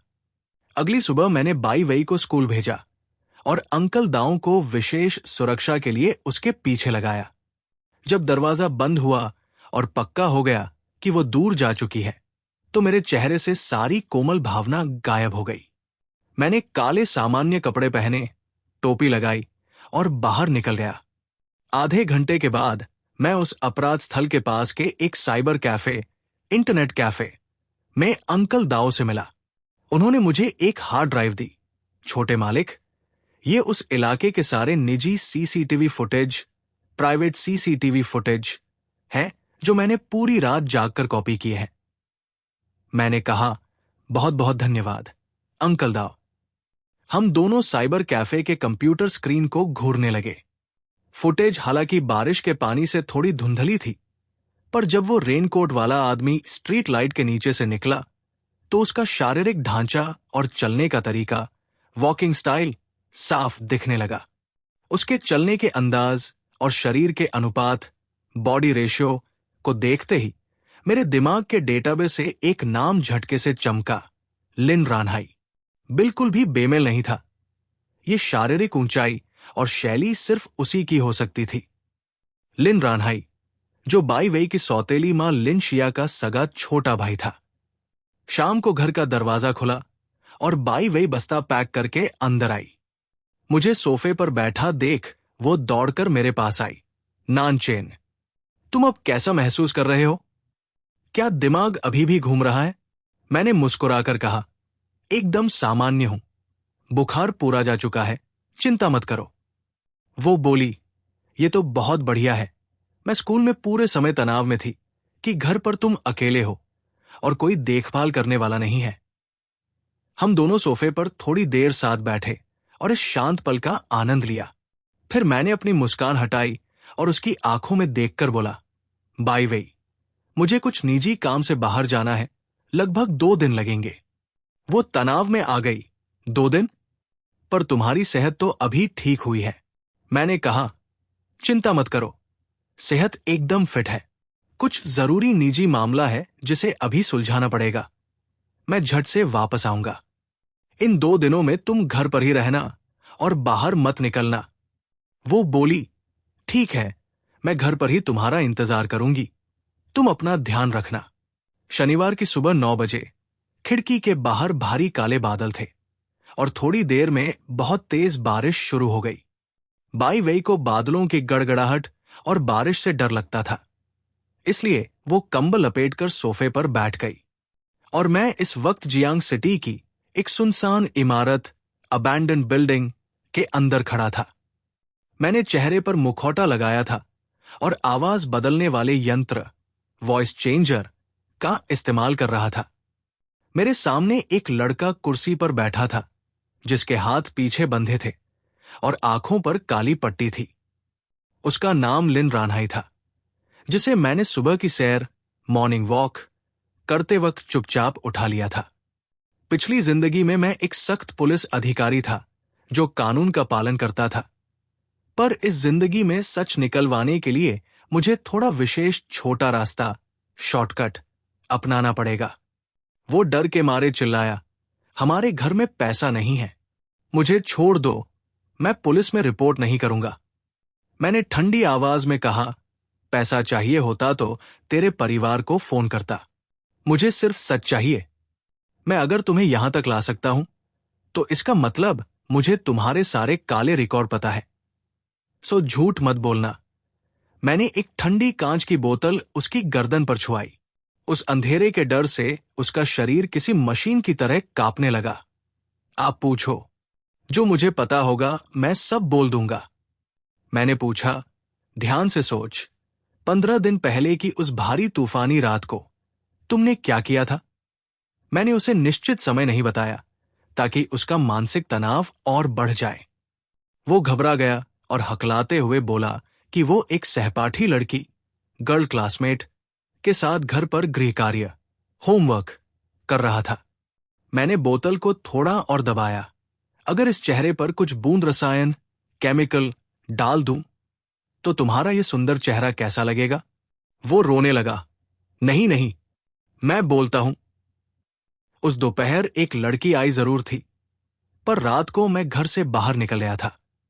मैंने पूछा, क्यों निकले? उस लड़की को छोड़कर भारी बारिश में एक दूसरी लड़की का पीछा क्यों कर रहे थे? मुझे एक सही कारण दो। वो चिल्लाया, सच कह रहा हूं। मेरी बड़ी बहन ने मुझे ऐसा करने को कहा था।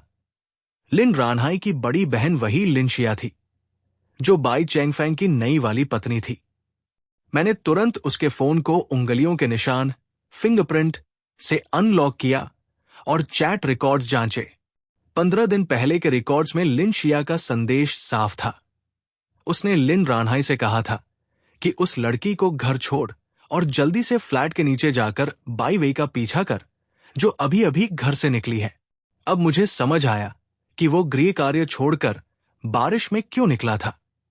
चैट रिकॉर्ड्स के मुताबिक लिन रानहाई ने बाई वेई का पीछा मेरे अपार्टमेंट के नीचे तक किया था, और जब उसने देखा कि बाई वेई एक लड़के के घर के अंदर चली गई है, तो उसने लिन शिया को अपडेट किया।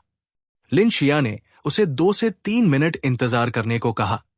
उसने आगे चैट में लिखा था कि अगर वो बाहर ना आए तो वापस आ जाओ। लिन रानहाई रोते हुए आगे बोला, भाई साहब, मेरी बहन बस ये देखना चाहती थी कि बाई वेई घर से भागकर कहाँ जाती है और किसके साथ रहती है, ताकि वो जीजाजी बाई चैंगफैंग को भड़का सके और बाई वेई को जायदाद से बेदखल करवा सके। मेरा कसम से उस चाकूबाजी या मर्डर से कोई लेना देना नहीं है। मैं तो सिर्फ अपनी बहन के कहने पर उसकी जासूसी कर रहा था। मैंने उसके चेहरे के हाव भाव और उसकी घबराहट को परखा। मेरा जासूसी दिमाग कह रहा था कि लिन रानहाई सच बोल रहा है। वो सिर्फ एक मोहरा था जिसे उसकी लालची बहन इस्तेमाल कर रही थी।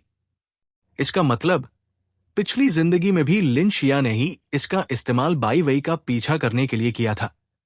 लेकिन पिछली जिंदगी में जब बाई वेई मेरे घर के अंदर नहीं आई, बल्कि उस अंधेरी गली की तरफ चली गई, तो क्या वहां लिन रानहाई ने उस पर हमला किया था, या वहां कोई और था? मैंने लिन रानहाई का कॉलर पकड़ा और कड़क आवाज में पूछा, पिछले जन्म में? मेरा मतलब है, अगर उस रात वो लड़की उस अंधेरी गली की तरफ जाती तो तुम क्या करते? क्या तुम्हारी बहन ने उसे जान से मारने का ऑर्डर दिया था? लिन रानहाई ने जोर जोर से सर हिलाया। नहीं, भगवान की कसम, नहीं। मेरी बहन सिर्फ उसे डराना चाहती थी, या उसकी कोई ऐसी कमजोरी ढूंढना चाहती थी जिससे उसका नाम खराब हो। जान से मारने की बात कभी नहीं हुई थी। और वैसे भी जब मैं उस रात अपार्टमेंट के बाहर खड़ा था, तो मैंने गली के मोड़ पर एक और गाड़ी देखी थी, एक काली कार जो बिना लाइट जलाए खड़ी थी। जैसे ही बाई वेई अंदर गई, वो कार भी वहां से धीरे से निकल गई। कार? एक और रहस्यमयी कार? मेरे दिमाग की नसें दोबारा तन गई। इसका मतलब खेल जितना मैं सोच रहा था, उससे कहीं ज्यादा बड़ा और उलझा हुआ था। लिन रानहाई सिर्फ जासूसी कर रहा था, लेकिन कोई और भी था जो उस रात अंधेरे में नजर रखे हुए था। मैंने लिन रानहाई को वही बांधकर छोड़ा और खिड़की से बाहर देखा, जहां बारिश अब और तेज हो चुकी थी। बिजली कड़क रही थी और मुझे लग रहा था कि असली शैतान का मुखौटा अब बहुत जल्द मेरे सामने आने वाला है। मुझे वापस घर पहुंचना था, क्योंकि बाई वेई वहां अकेली थी और ये तूफान अभी थमा नहीं था। करने को कहा, और जब बाई वेई बाहर नहीं आई तो उसने उसे वापस घर आने को कह दिया। इसका मतलब साफ था, इस जिंदगी में लिन रानहाई का पीछा करने का जाल, ट्रैकिंग नेटवर्क, तभी खत्म हो गया था जब बाई वेई ने मेरे घर के अंदर कदम रखा था। पर अगर लिन रानहाई ने पीछा छोड़ दिया था और वो कातिल नहीं था, तो पिछली जिंदगी में बाई वेई का मर्डर किसने किया? पिछली जिंदगी की forensic postmortem report, forensic autopsy report के मुताबिक बाई वेई के कपड़े खराब थे, पर शरीर पर कोई भारी आत्मरक्षा के निशान, स्ट्रगल मार्क्स नहीं थे, जिसका मतलब कोई जबरदस्ती फिजिकल रेप अटेम्प्ट नहीं हुई थी। और हत्या का हथियार वही फल काटने वाला चाकू, फ्रूट नाइफ, था जो बाई वेई के पास था। मेरा जासूसी दिमाग कड़ियों को जोड़ने लगा। मकसद, मोटिव सिर्फ एक हो सकता है। लिन शिया बाद में खुद वहां होगी। उन दोनों के बीच भारी बहस हुई होगी और लिन शिया के हिंसक और नियंत्रण करने वाले स्वभाव, वायलेंट कंट्रोलिंग नेचर की वजह से उनकी बातचीत विफल हो गई होगी और उसने गुस्से में आकर पैशन क्राइम वहां चाकू चला दिया होगा। तर्क हालांकि एकदम सही था, पर मेरे पास कोई ठोस प्रत्यक्ष शारीरिक सबूत, सॉलिड डायरेक्ट फिजिकल प्रूफ नहीं था। पर सच का ढांचा मेरे सामने आ चुका था। लिन रानहाई का रास्ता यहां खत्म हो चुका था। मैंने कहा, निकल जाओ यहां से और पीछे मुड़कर मत देखना, नहीं तो इसके अंजाम तुम जानते हो। लिन रानहाई झटके से वहां से भाग गया। मैं खाली इमारत की छत पर गया और भारी बारिश को अपने ऊपर आने दिया ताकि मेरा दिमाग थोड़ा शांत हो सके।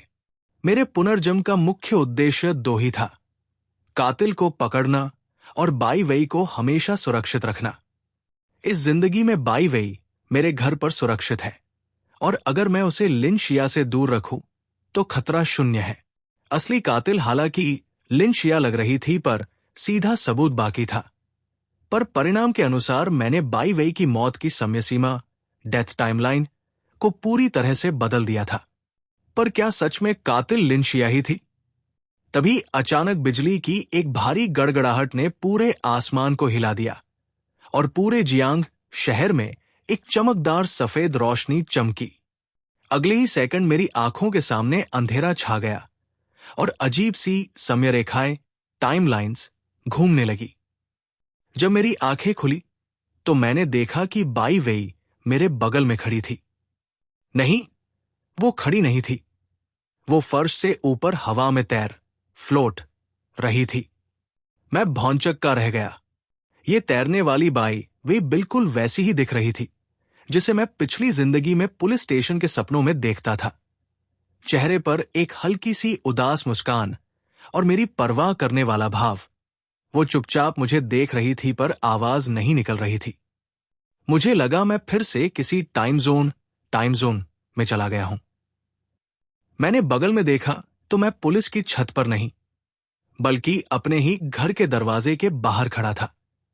तभी मैंने देखा कि एक गीली हुई लड़की सीधे सीढ़ियों से ऊपर आ रही थी। पानी उसके बालों से कपड़ों पर गिर रहा था। वो अपनी बाहों को समेटे मेरे घर के दरवाजे तक आई। ये पिछली जिंदगी की बाई वेई थी और चौंकाने की बात यह थी कि वे दोनों मुझे बिल्कुल नहीं देख सकते थे। मैं एक दर्शक, स्पेक्टेटर बन चुका था। मैंने तैरती हुई प्रेत बाई वेई, गोस्ट बाई डब्ल्यूआई को देखा। उसने भी बिना किसी आवाज के मुझे देखा और फिर अपनी नजर उस अतीत वाली बाई वेई पर टिका दी। अतीत वाली बाई वेई दरवाजे के पास खड़ी रही। वो डोरबेल पर हाथ ले गई, पर उसने उसे दबाया नहीं। वो बहुत ज्यादा उलझन और तनाव में लग रही थी। थोड़ी देर के बाद उसने एक गहरी सांस ली और हिम्मत करके घंटी दबाई। Ding dong. घंटी की आवाज से उसका शरीर कांप गया और उसने झटके से हाथ पीछे किया। वो काफी शर्मीली और घबराई हुई दिख रही थी। फिर दरवाजा खुला और अंदर से मैं, अतीत वाला मैं, बाहर आया। ये पहली बार था जब मैं खुद को किसी तीसरे व्यक्ति के दृष्टिकोण, थर्ड पर्सन व्यू से देख रहा था। हम दोनों को पता नहीं था कि मैं बगल में खड़ा हूं। नजारा बिल्कुल मेरी यादों जैसा था। बाई वेई ने रात को रुकने के लिए पूछा, पर अतीत वाला मैं काफी छोटा था और माता पिता के डर से एक गीली लड़की को घर के अंदर लेने से कतरा गया। मुझे लगा उसे पैसों की दिक्कत है, तो मैं रेनकोट और छाता लेने अंदर गया और उसी सेकंड अतीत वाली बाई वेई का चेहरा उदास हुआ और वो मुड़कर चली गई। मैंने अंदर छाता ढूंढने वाले अतीत के खुद को वहीं छोड़ दिया और झटके से अतीत वाली बाई वेई के पीछे भागा। मुझे पता था मैं तब क्या कर रहा था, पर मुझे ये नहीं पता था कि मेरे मना करने के बाद उस रात उसके साथ क्या क्या हुआ था। ये सपना हो या हकीकत, मैं देखना चाहता था कि उस रात का सच क्या था। मैंने उसका पीछा किया। वो रास्ते पर काफी सुन्न चेहरे, ब्लैंक फेस के साथ चल रही थी। उसे समझ नहीं आ रहा था कि कहाँ जाए। वो मुझे अपने घर का तनाव नहीं बताना चाहती थी, इसलिए उसने मेरे साथ आने से मना किया था। पर अब उसकी जिंदगी में कोई सुरक्षित क्षेत्र नहीं बचा था। मां, पिता, सौतेला परिवार, सबने उसका रास्ता बंद कर दिया था। वो रोते हुए एक सुविधा स्टोर, कन्वीनियंस स्टोर के सामने पहुंची। उसके पेट से आवाज आई तो उसे याद आया कि उसने दोपहर से कुछ नहीं खाया था। उसने बचे हुए पैसों से एक ब्रेड और दूध का कप लिया। सुविधा स्टोर के कर्मचारी, स्टाफ ने जब उसे देखा तो हमदर्दी से एक तौलिया दिया और बोला, नीचे बारिश बहुत तेज है, ये छाता लेकर जाओ, अगली बार आकर लौटा देना। एक लड़की के लिए इतनी भारी बारिश में भीगना सेहत के लिए बिल्कुल सही नहीं है। बाई वेई ने धन्यवाद कहा और छाता खोलकर निकल गई। पर जैसे ही वो आगे बढ़ी, उसने सड़क के कोने पर एक जाना पहचाना चेहरा देखा। येसी को 3 स्थानीय गुंडों, लोकल गूंस, ने कोने की गली में घेरा हुआ था और वे उसे बुरी तरह घूंसे मार रहे थे। बाई वेई ने थोड़ा संकोच किया पर हिम्मत करके आगे बढ़ी और चिल्लाई, तुम लोग रुक जाओ। अगर तुमने इसे दोबारा छुआ तो मैं पुलिस को फोन कर दूंगी। वो फोन निकालने लगी पर उसे याद आया कि उसका फोन तो मां ने घर पर ही तोड़ दिया था। उन गुंडों ने उसकी खाली जेबें देखी तो हंसे, अरे वाह, लगता है सुंदर लड़की फोन लाना भूल गई है। अगर चाहती हो हम इसे ना पीटें तो तुम हमारे साथ रुक जाओ ना। जैसे ही वे तीनों बाई वेई की तरफ बढ़ने लगे, वो येसी जो अभी तक चुपचाप मार खा रहा था और कोई पलटवार, काउंटर अटैक नहीं कर रहा था, वो अचानक एक जंगली जानवर की तरह खड़ा हुआ और बाई वेई के सामने ढाल बनकर खड़ा हो गया और चिल्लाया, ये इसका मामला नहीं है, तुम जल्दी यहां से भागो। गुंडे जैसे ही बाई वेई को पकड़ने लगे, वो हमेशा शांत और कमजोर रहने वाला येसी पूरी तरह से विक्षिप्त रूप, साइको मोड में चला गया। एक शांत इंसान का गुस्सा बहुत खतरनाक होता है। येसी किसी पागल कुत्ते की तरह उन तीनों पर झपटा। घूसों के बीच उसने अपने शरीर के सारे हिस्सों से हमला शुरू किया। उसने एक गुंडे की बाह पर इतनी जोर से काटा कि वो दर्द से चिल्ला उठा और फिर दूसरे के हाथ पर आकर अपने दांत ऐसे गड़ा दिए मानो वो मांस का टुकड़ा ही निकाल देगा। जब तक वो गुंडा नीचे गिरकर माफी नहीं मांगने लगा, उसने छोड़ा नहीं। उनकी हालत देखकर उनका मुख्य नेता, पीले बालों वाला गुंडा, भी डर गया, क्योंकि एक संकी साइको से लड़ना असंभव था। तीनों गुंडे रास्ता छोड़कर वहां से भाग गए। मुझे पता था उनके पास चाकू था, पर उनका मकसद सिर्फ पैसे छीनना था, मर्डर का नहीं। इसलिए येसी के इस हिंसक बर्ताव से वे डरकर भाग गए। मुझे अब सच का एक नया ढांचा समझ आया। पिछली जिंदगी में स्कूल में येसी के चेहरे पर जो चोट के भारी निशान थे, वे गुंडों से पिटने के नहीं, बल्कि उस रात बाई वेई को बचाने के थे। गुंडे जैसे ही भागे, ताकत खत्म होने से येसी बारिश के पानी के कीचड़ में नीचे गिर गया। बाई वेई ने एक प्यारी मुस्कान के साथ अपना हाथ आगे बढ़ाया ताकि वो उसे उठा सके, पर येसी ने अपने गंदे कीचड़ वाले हाथ देखे तो उसके हाथ को छुआ नहीं, बल्कि खुद दीवार का सहारा लेकर खड़ा हो गया। वो कूड़ेदान के पास गया, अपना खराब बस्ता उठाया और बस्ते की जिप खोलकर जांच की कि अंदर रखी हुई वो साफ सफेद रुमाल, क्लीन व्हाइट हैंडकरचिफ सुरक्षित है या नहीं। जब उसने देखा रुमाल एकदम साफ है, तब जाकर उसके चेहरे पर सुकून आया। उसने धीरे से वो रुमाल निकाला और बिना कुछ बोले बाई वेई की तरफ बढ़ा दिया ताकि वो अपने भीगे हुए चेहरे को पोंछ सके। उसकी आंखों में अब कोई पागलपन नहीं था, बल्कि वही पुराना साफ और मूक समर्पण था। मैं बगल में खड़ा ये सब देख रहा था और मेरी आंखों के कोने भीगने लगे थे। जिस लड़के को मैं इस जन्म में शक की निगाह से देख रहा था, वो पिछले जन्म में अंधेरे में बाई वेई की ढाल बना था। पर कहानी यही खत्म नहीं हुई थी, क्योंकि बारिश अभी भी तेज थी और उस अंधेरी गली के मुहाने पर वो काली रहस्यमयी कार अपनी बत्तियां बुझाए अभी भी इंतजार कर रही थी। मैंने उससे पूछा, अगर मैं ये छाता इस्तेमाल करूंगा तो तुम क्या करोगे? येसी ने धीरे से कहा, कुछ नहीं होता भाई, मैं थोड़ा बारिश में भीगना चाहता हूं, मुझे छाते की जरूरत नहीं है। उसके इस संवेदनशील स्वभाव, सेंसिटिव नेचर ने बाई वेई के अंदर चल रही भारी घबराहट और तनाव को झट से भांप लिया था। उसने पूछा, क्या कुछ बुरा हुआ है क्या? बाई वेई ने अपना दर्द छुपाते हुए कहा, कुछ नहीं, बस घर की ऐसी ही बातें हैं। पारिवारिक मामलों, फैमिली मैटर्स का सुनकर ये सी ने आगे पूछना सही नहीं समझा, पर वो एक लड़की से छाता लेकर उसे बारिश में भीगने कैसे देता?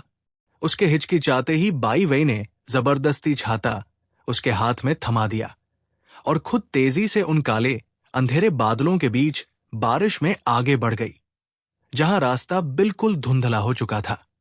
मजबूरी में येसी को वही छाता लेकर घर जाना पड़ा। मेरा दिमाग अब झटके से सक्रिय, एक्टिव हुआ।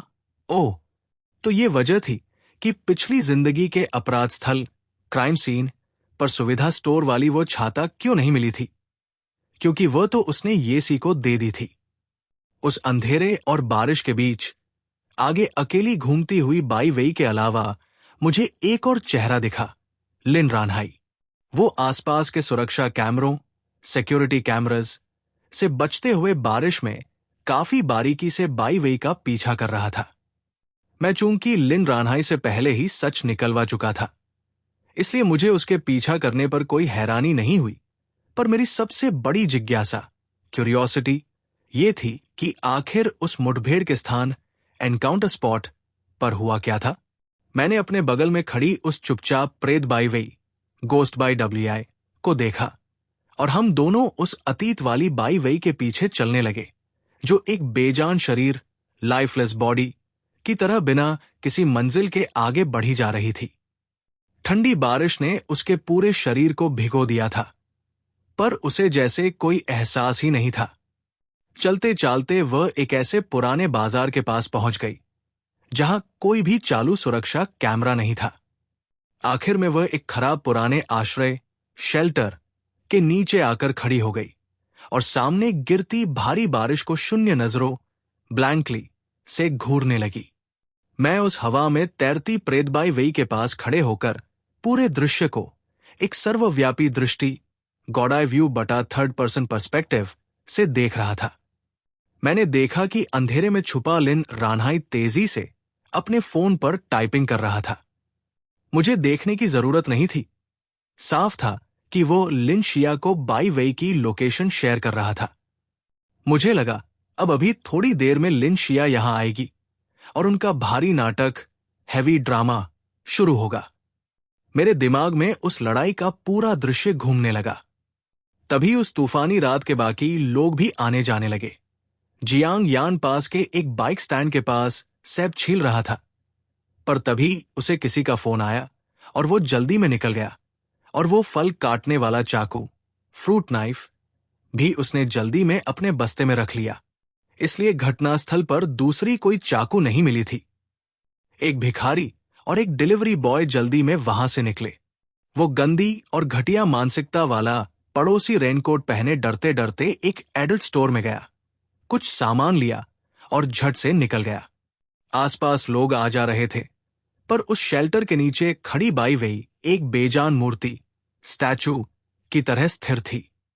इस पूरी दुनिया में अब उसके लिए कोई सुरक्षित कोना नहीं बचा था, और जब कोई रास्ता ना दिखे तो कदम आगे बढ़ना बंद हो जाते हैं।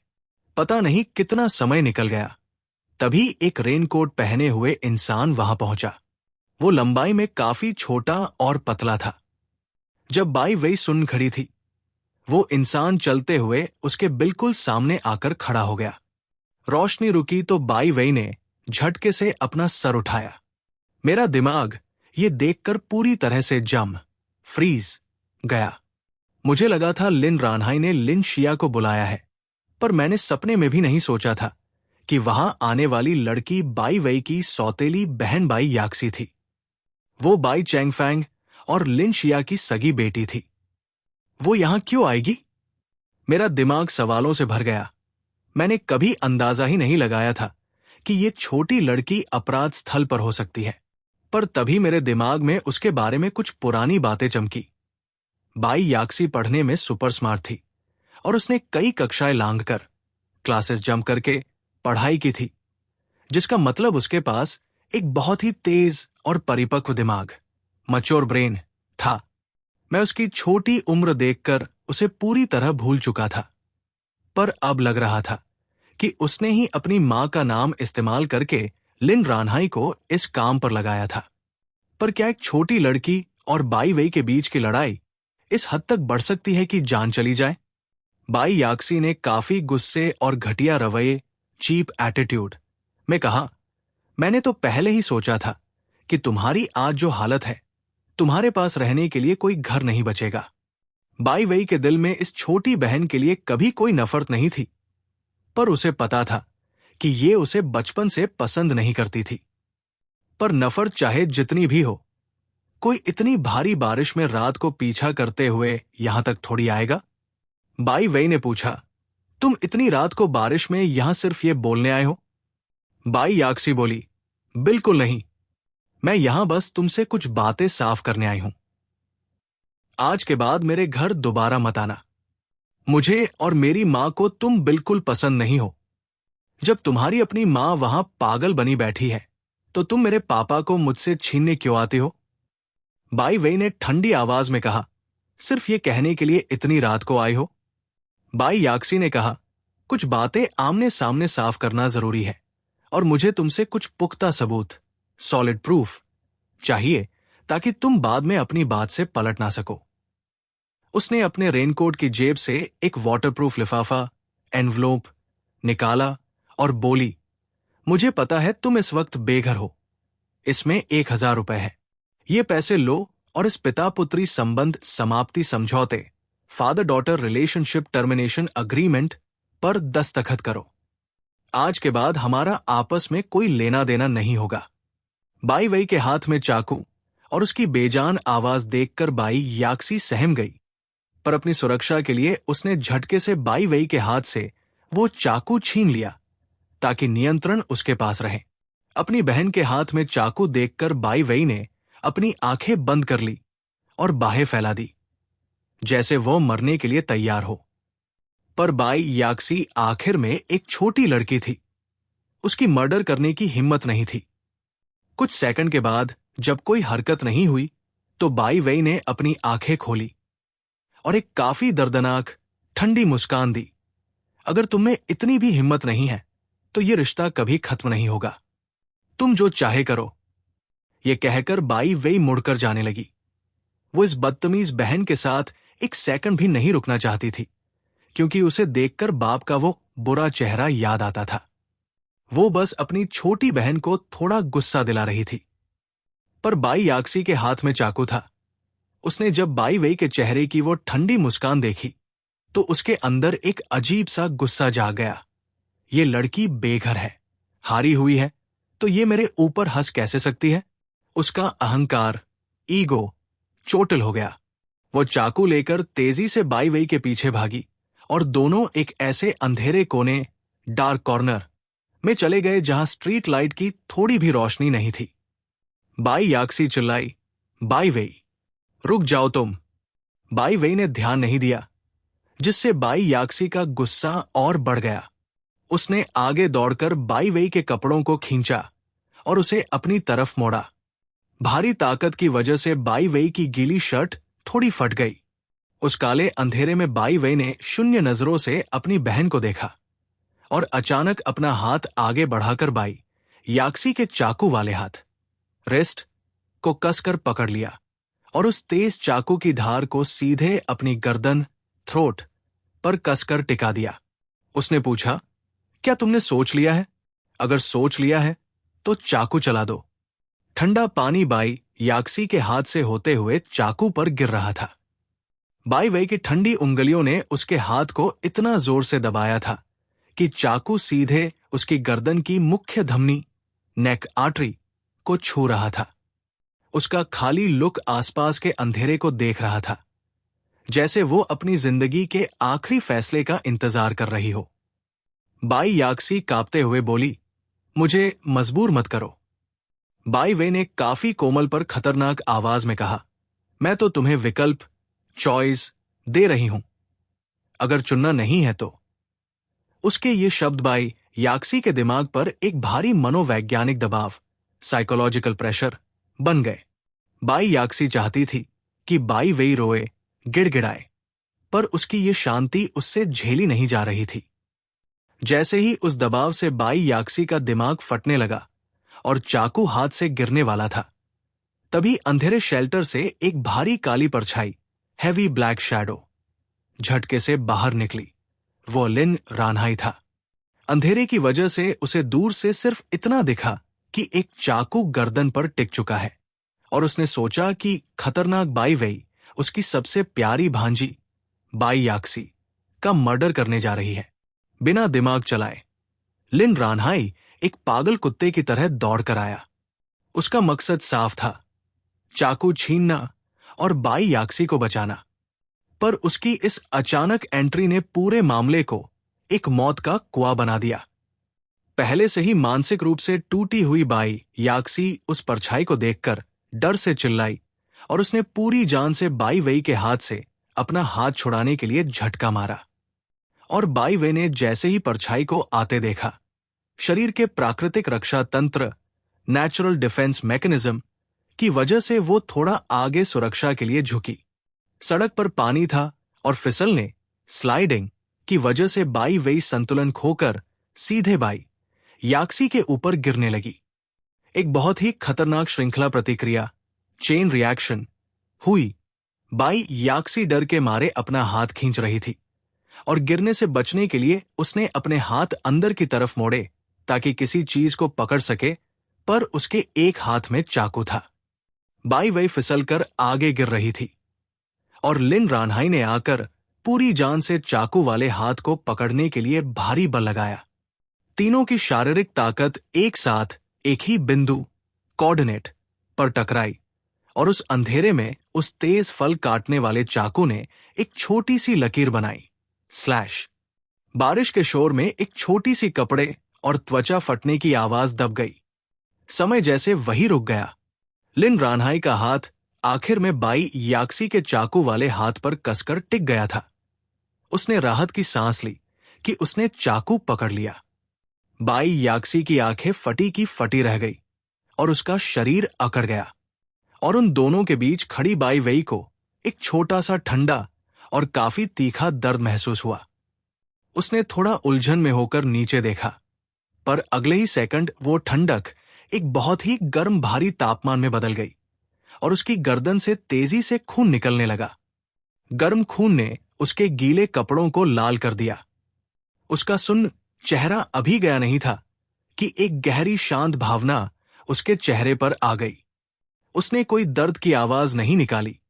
शरीर की सारी ऊर्जा खत्म हुई, और वो भारी वजन के साथ पानी के कीचड़ में पीछे गिर गई। पानी के छींटों के साथ उसका लाल खून चारों तरफ फैलने लगा। उसका अंधेरे को घूरता हुआ लुक लिन रानहाई और बाई याक्सी के डरे हुए चेहरों को पार करते हुए हमेशा के लिए बंद हो गया। उसकी आंखों की रोशनी चली गई। लिन रानहाई ने कांपते हुए हाथ में बचे चाकू को देखा, जिस पर ताजा लाल खून टपक रहा था। उसका दिमाग पूरी तरह से खाली हो गया। उसे समझ नहीं आ रहा था कि उसके आने से बाई याक्सी का हाथ फिसला, या उसके आने से पहले ही गर्दन कट चुकी थी।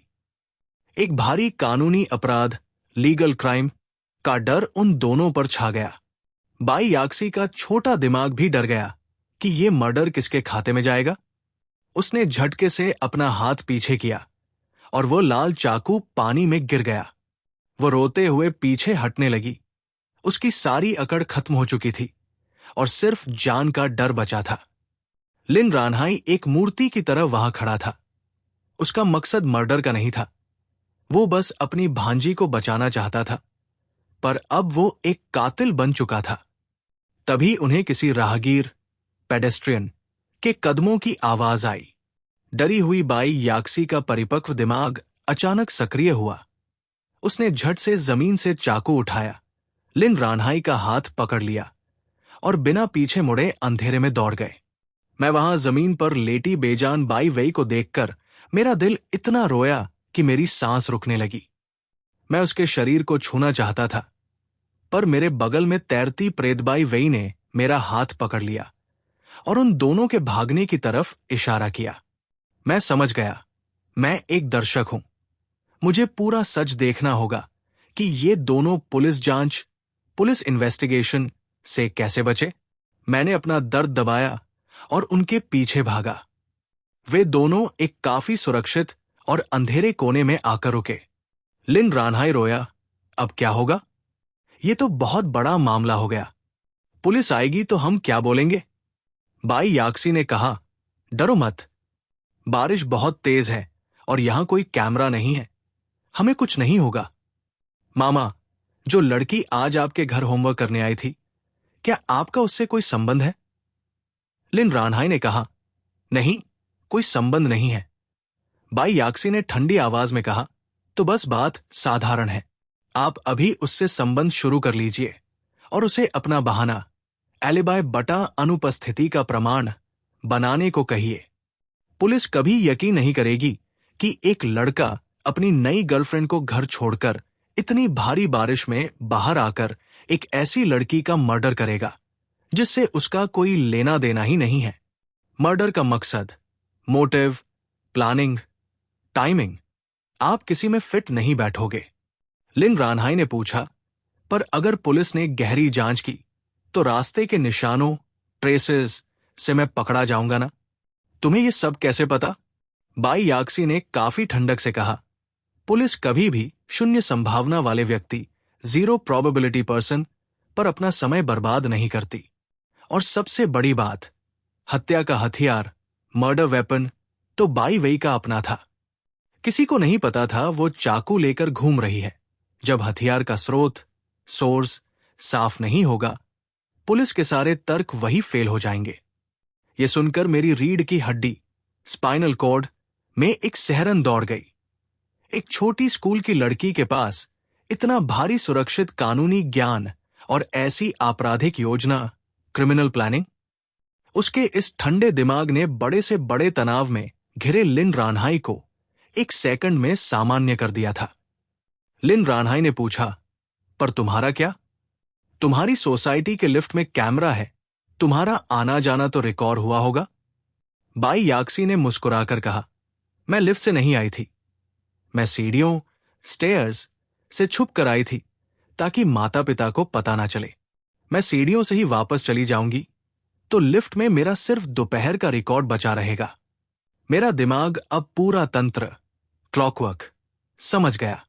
इसलिए पिछली जिंदगी में बाई के घर का कोई निकास रिकॉर्ड, एग्जिट रिकॉर्ड नहीं मिला था।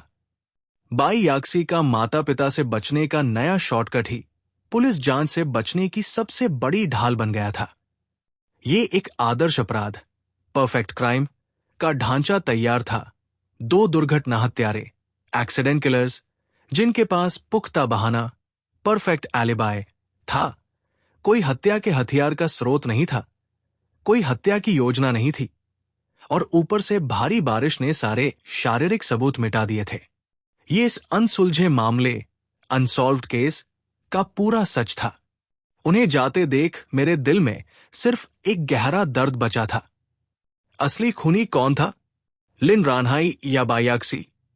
इसका कोई कानूनी मुकाबला नहीं था, पर उनके छूने से पहले ही बाई वेई का दिल मर चुका था।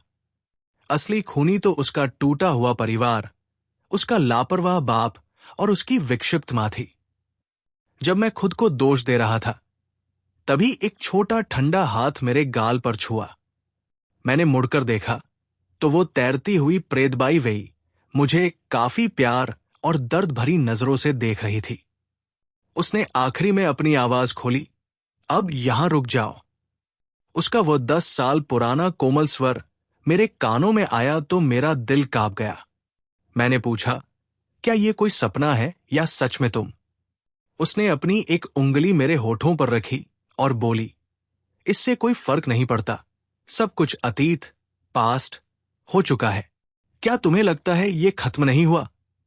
तुमने अपने ऊपर एक ऐसी जिम्मेदारी और गुनाह का बोझ ले लिया है जो तुम्हारा था ही नहीं। मैं तुम्हें रोज देखती थी कि तुम इस जांच के तनाव में खुद को 10 साल से प्रताड़ित, टॉर्चर कर रहे हो।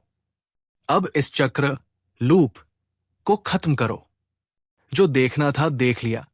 अब इस सच का कोई मतलब नहीं है, क्योंकि उस चाकू के लगने से पहले ही मेरा दिल मर चुका था। मेरा दिल झटके से कांप गया।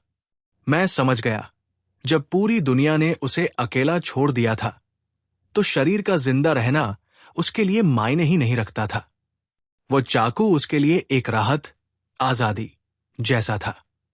पर उसे नहीं पता था कि मेरे एक बार दरवाजा बंद करने की वजह से मैं खुद को 10 साल तक इस अपराधबोध, गिल्ट की अंधेरी जेल में बंद कर लूंगा। उसने कहा, तुमने मुझे अब छोड़ दिया है, तो मैं अब सुकून से जा सकती हूं। ये गुनाह तुम्हारा नहीं है। वर्तमान जिंदगी, प्रेजेंट लाइफ का आनंद लो। वो वर्तमान बाई वई घर पर तुम्हारा इंतजार कर रही है। अतीत के भूत के पीछे अपनी वर्तमान जिंदगी खराब मत करो। ये सुनते ही मेरा शरीर कांप गया। हां, मैं अतीत के भूत के पीछे पड़कर कानूनी सीमाएं पार कर रहा था। अगर ऐसा ही रहा तो मैं खुद को खत्म कर लेता। मैंने उस रूहानी चेहरे को देखा। मुझे नहीं पता ये असली भूत था या मेरे दिमाग का एक आत्मरक्षा का मतिभ्रम, सेल्फ डिफेंस हैल्यूसिनेशन बटा सपना था। पर उसे शांत करने के लिए मैंने वादा किया। मैंने सोच लिया है, सब ठीक है, तुम चिंता मत करो, मैं अब अतीत में नहीं जीऊंगा। मेरा वादा सुनकर उसके चेहरे पर एक काफी खुश और सुंदर मुस्कान आई और आसपास का वो अंधेरा और बारिश का नजारा घूमकर गायब हो गया। जब मेरी आंखें खुली तो अगली सुबह हो चुकी थी। बारिश रुक गई थी और धूप आसमान में चमक रही थी। मेरे शरीर का सारा मानसिक अंधेरा एक सेकंड में साफ हो चुका था। तूफान जा चुका था, धूप आ चुकी थी। मैं अभी भी उस सुनसान इमारत की छत पर लेटा हुआ था। कपड़े थोड़े सूखे थे, शायद हवा से या किसी चमत्कार से। मैं खड़ा हुआ और दूर चमकते हुए जियांग शहर को देखा। सपना हो या सच, मामला बंद, मैटर क्लोज्ड। मैंने पिछली जिंदगी का सारा लूप जोड़ लिया था। बाई वेई की मौत कोई तय नियति, फिक्स डेस्टिनी नहीं थी। वो परिवार का दबाव, खराब किस्मत और अत्यधिक अवसाद, एक्सट्रीम डिप्रेशन का एक मिला-जुला हादसा थी। जब तक मैं जिंदा हूं, मैं इस वर्तमान जिंदगी में ये बुरा अंत कभी नहीं होने दूंगा। मैं जब घर पहुंचा तो पूरा फ्लैट शांत था। मैंने धीरे से कदम बढ़ाए और देखा कि बाई वेई कंबल लपेटकर सोफे पर ही गहरी नींद में सो रही थी। कल रात भारी गड़गड़ाहट की वजह से डर के मारे वो मेहमानों के कमरे में नहीं गई और सोफे पर बैठकर मेरा इंतजार कर रही थी। उसके इस भरोसे और निर्भरता, डिपेंडेंसी को देखकर मेरे चेहरे पर एक काफी प्यारी मुस्कान आई। मैंने उसका कंबल ठीक किया और खुद कमरे में चला गया। मैंने एक गर्म पानी से स्नान, बाथ लिया ताकि शरीर की सारी ठंडक निकल जाए। जब मैं फ्रेश कपड़े पहनकर दोबारा हॉल में आया, बाई वेई अभी भी सो रही थी। वो काफी थक गई थी कल रात। मैंने उसे परेशान नहीं किया। पिछली जिंदगी का मामला हमेशा के लिए खत्म। आज से, इस सेकंड से, मैं सिर्फ इस जिंदा और प्यारी लड़की के लिए जीऊंगा और इसका ध्यान रखूंगा। तो भाई लोग, ये था उस काली, तूफानी रात का वो खौफनाक सच जो पिछले 10 सालों से जियांग सिटी के अंधेरे में दफन था। सच सच बताना, क्या तुमने कभी सपने में भी सोचा था कि मासूम सी दिखने वाली बाई याक्सी के पीछे इतना शातिर और ठंडा दिमाग छुपा होगा? नियति का खेल देखो। जिस चाकू से बाई वेई की जान गई, वो कोई मर्डर प्लानिंग नहीं, बल्कि एक टूटे हुए दिल, किस्मत के धोखे और एक खौफनाक हादसे का नतीजा था। खैर, इस जंग में तो नान चेन ने अपनी बाई वेई को महफूज रख के उस खूनी इतिहास को हमेशा विशेष के लिए बदल दिया है। अब आप लोग कमेंट करके बताओ कि आज की ये थ्रिलर और सस्पेंस से भरी वीडियो आपको कैसी लगी? क्या नान चेन का अपनी बाई वेई को बचाने का ये तरीका सही था? अगर कहानी के इस ट्विस्ट ने आपके भी रोंगटे खड़े कर दिए हों, तो भाई बिना शर्माए उस लाइक के बटन को दबा दो। और हाँ, ऐसी ही और भी कमाल की दिमाग हिला देने वाली एनिमे और थ्रिलर कहानियों के लिए एनिम जी को अभी के अभी सब्सक्राइब कर लो। और वो जो बगल में घंटे का बटन है ना, उसे भी खटखटा देना, ताकि अगली वीडियो आते ही आपके फोन की भी घंटी बज जाए। मिलते हैं अगली एक और धमाकेदार और सस्पेंस से भरपूर वीडियो में। तब तक के लिए अपना ख्याल रखें, सुरक्षित रहें। Peace out.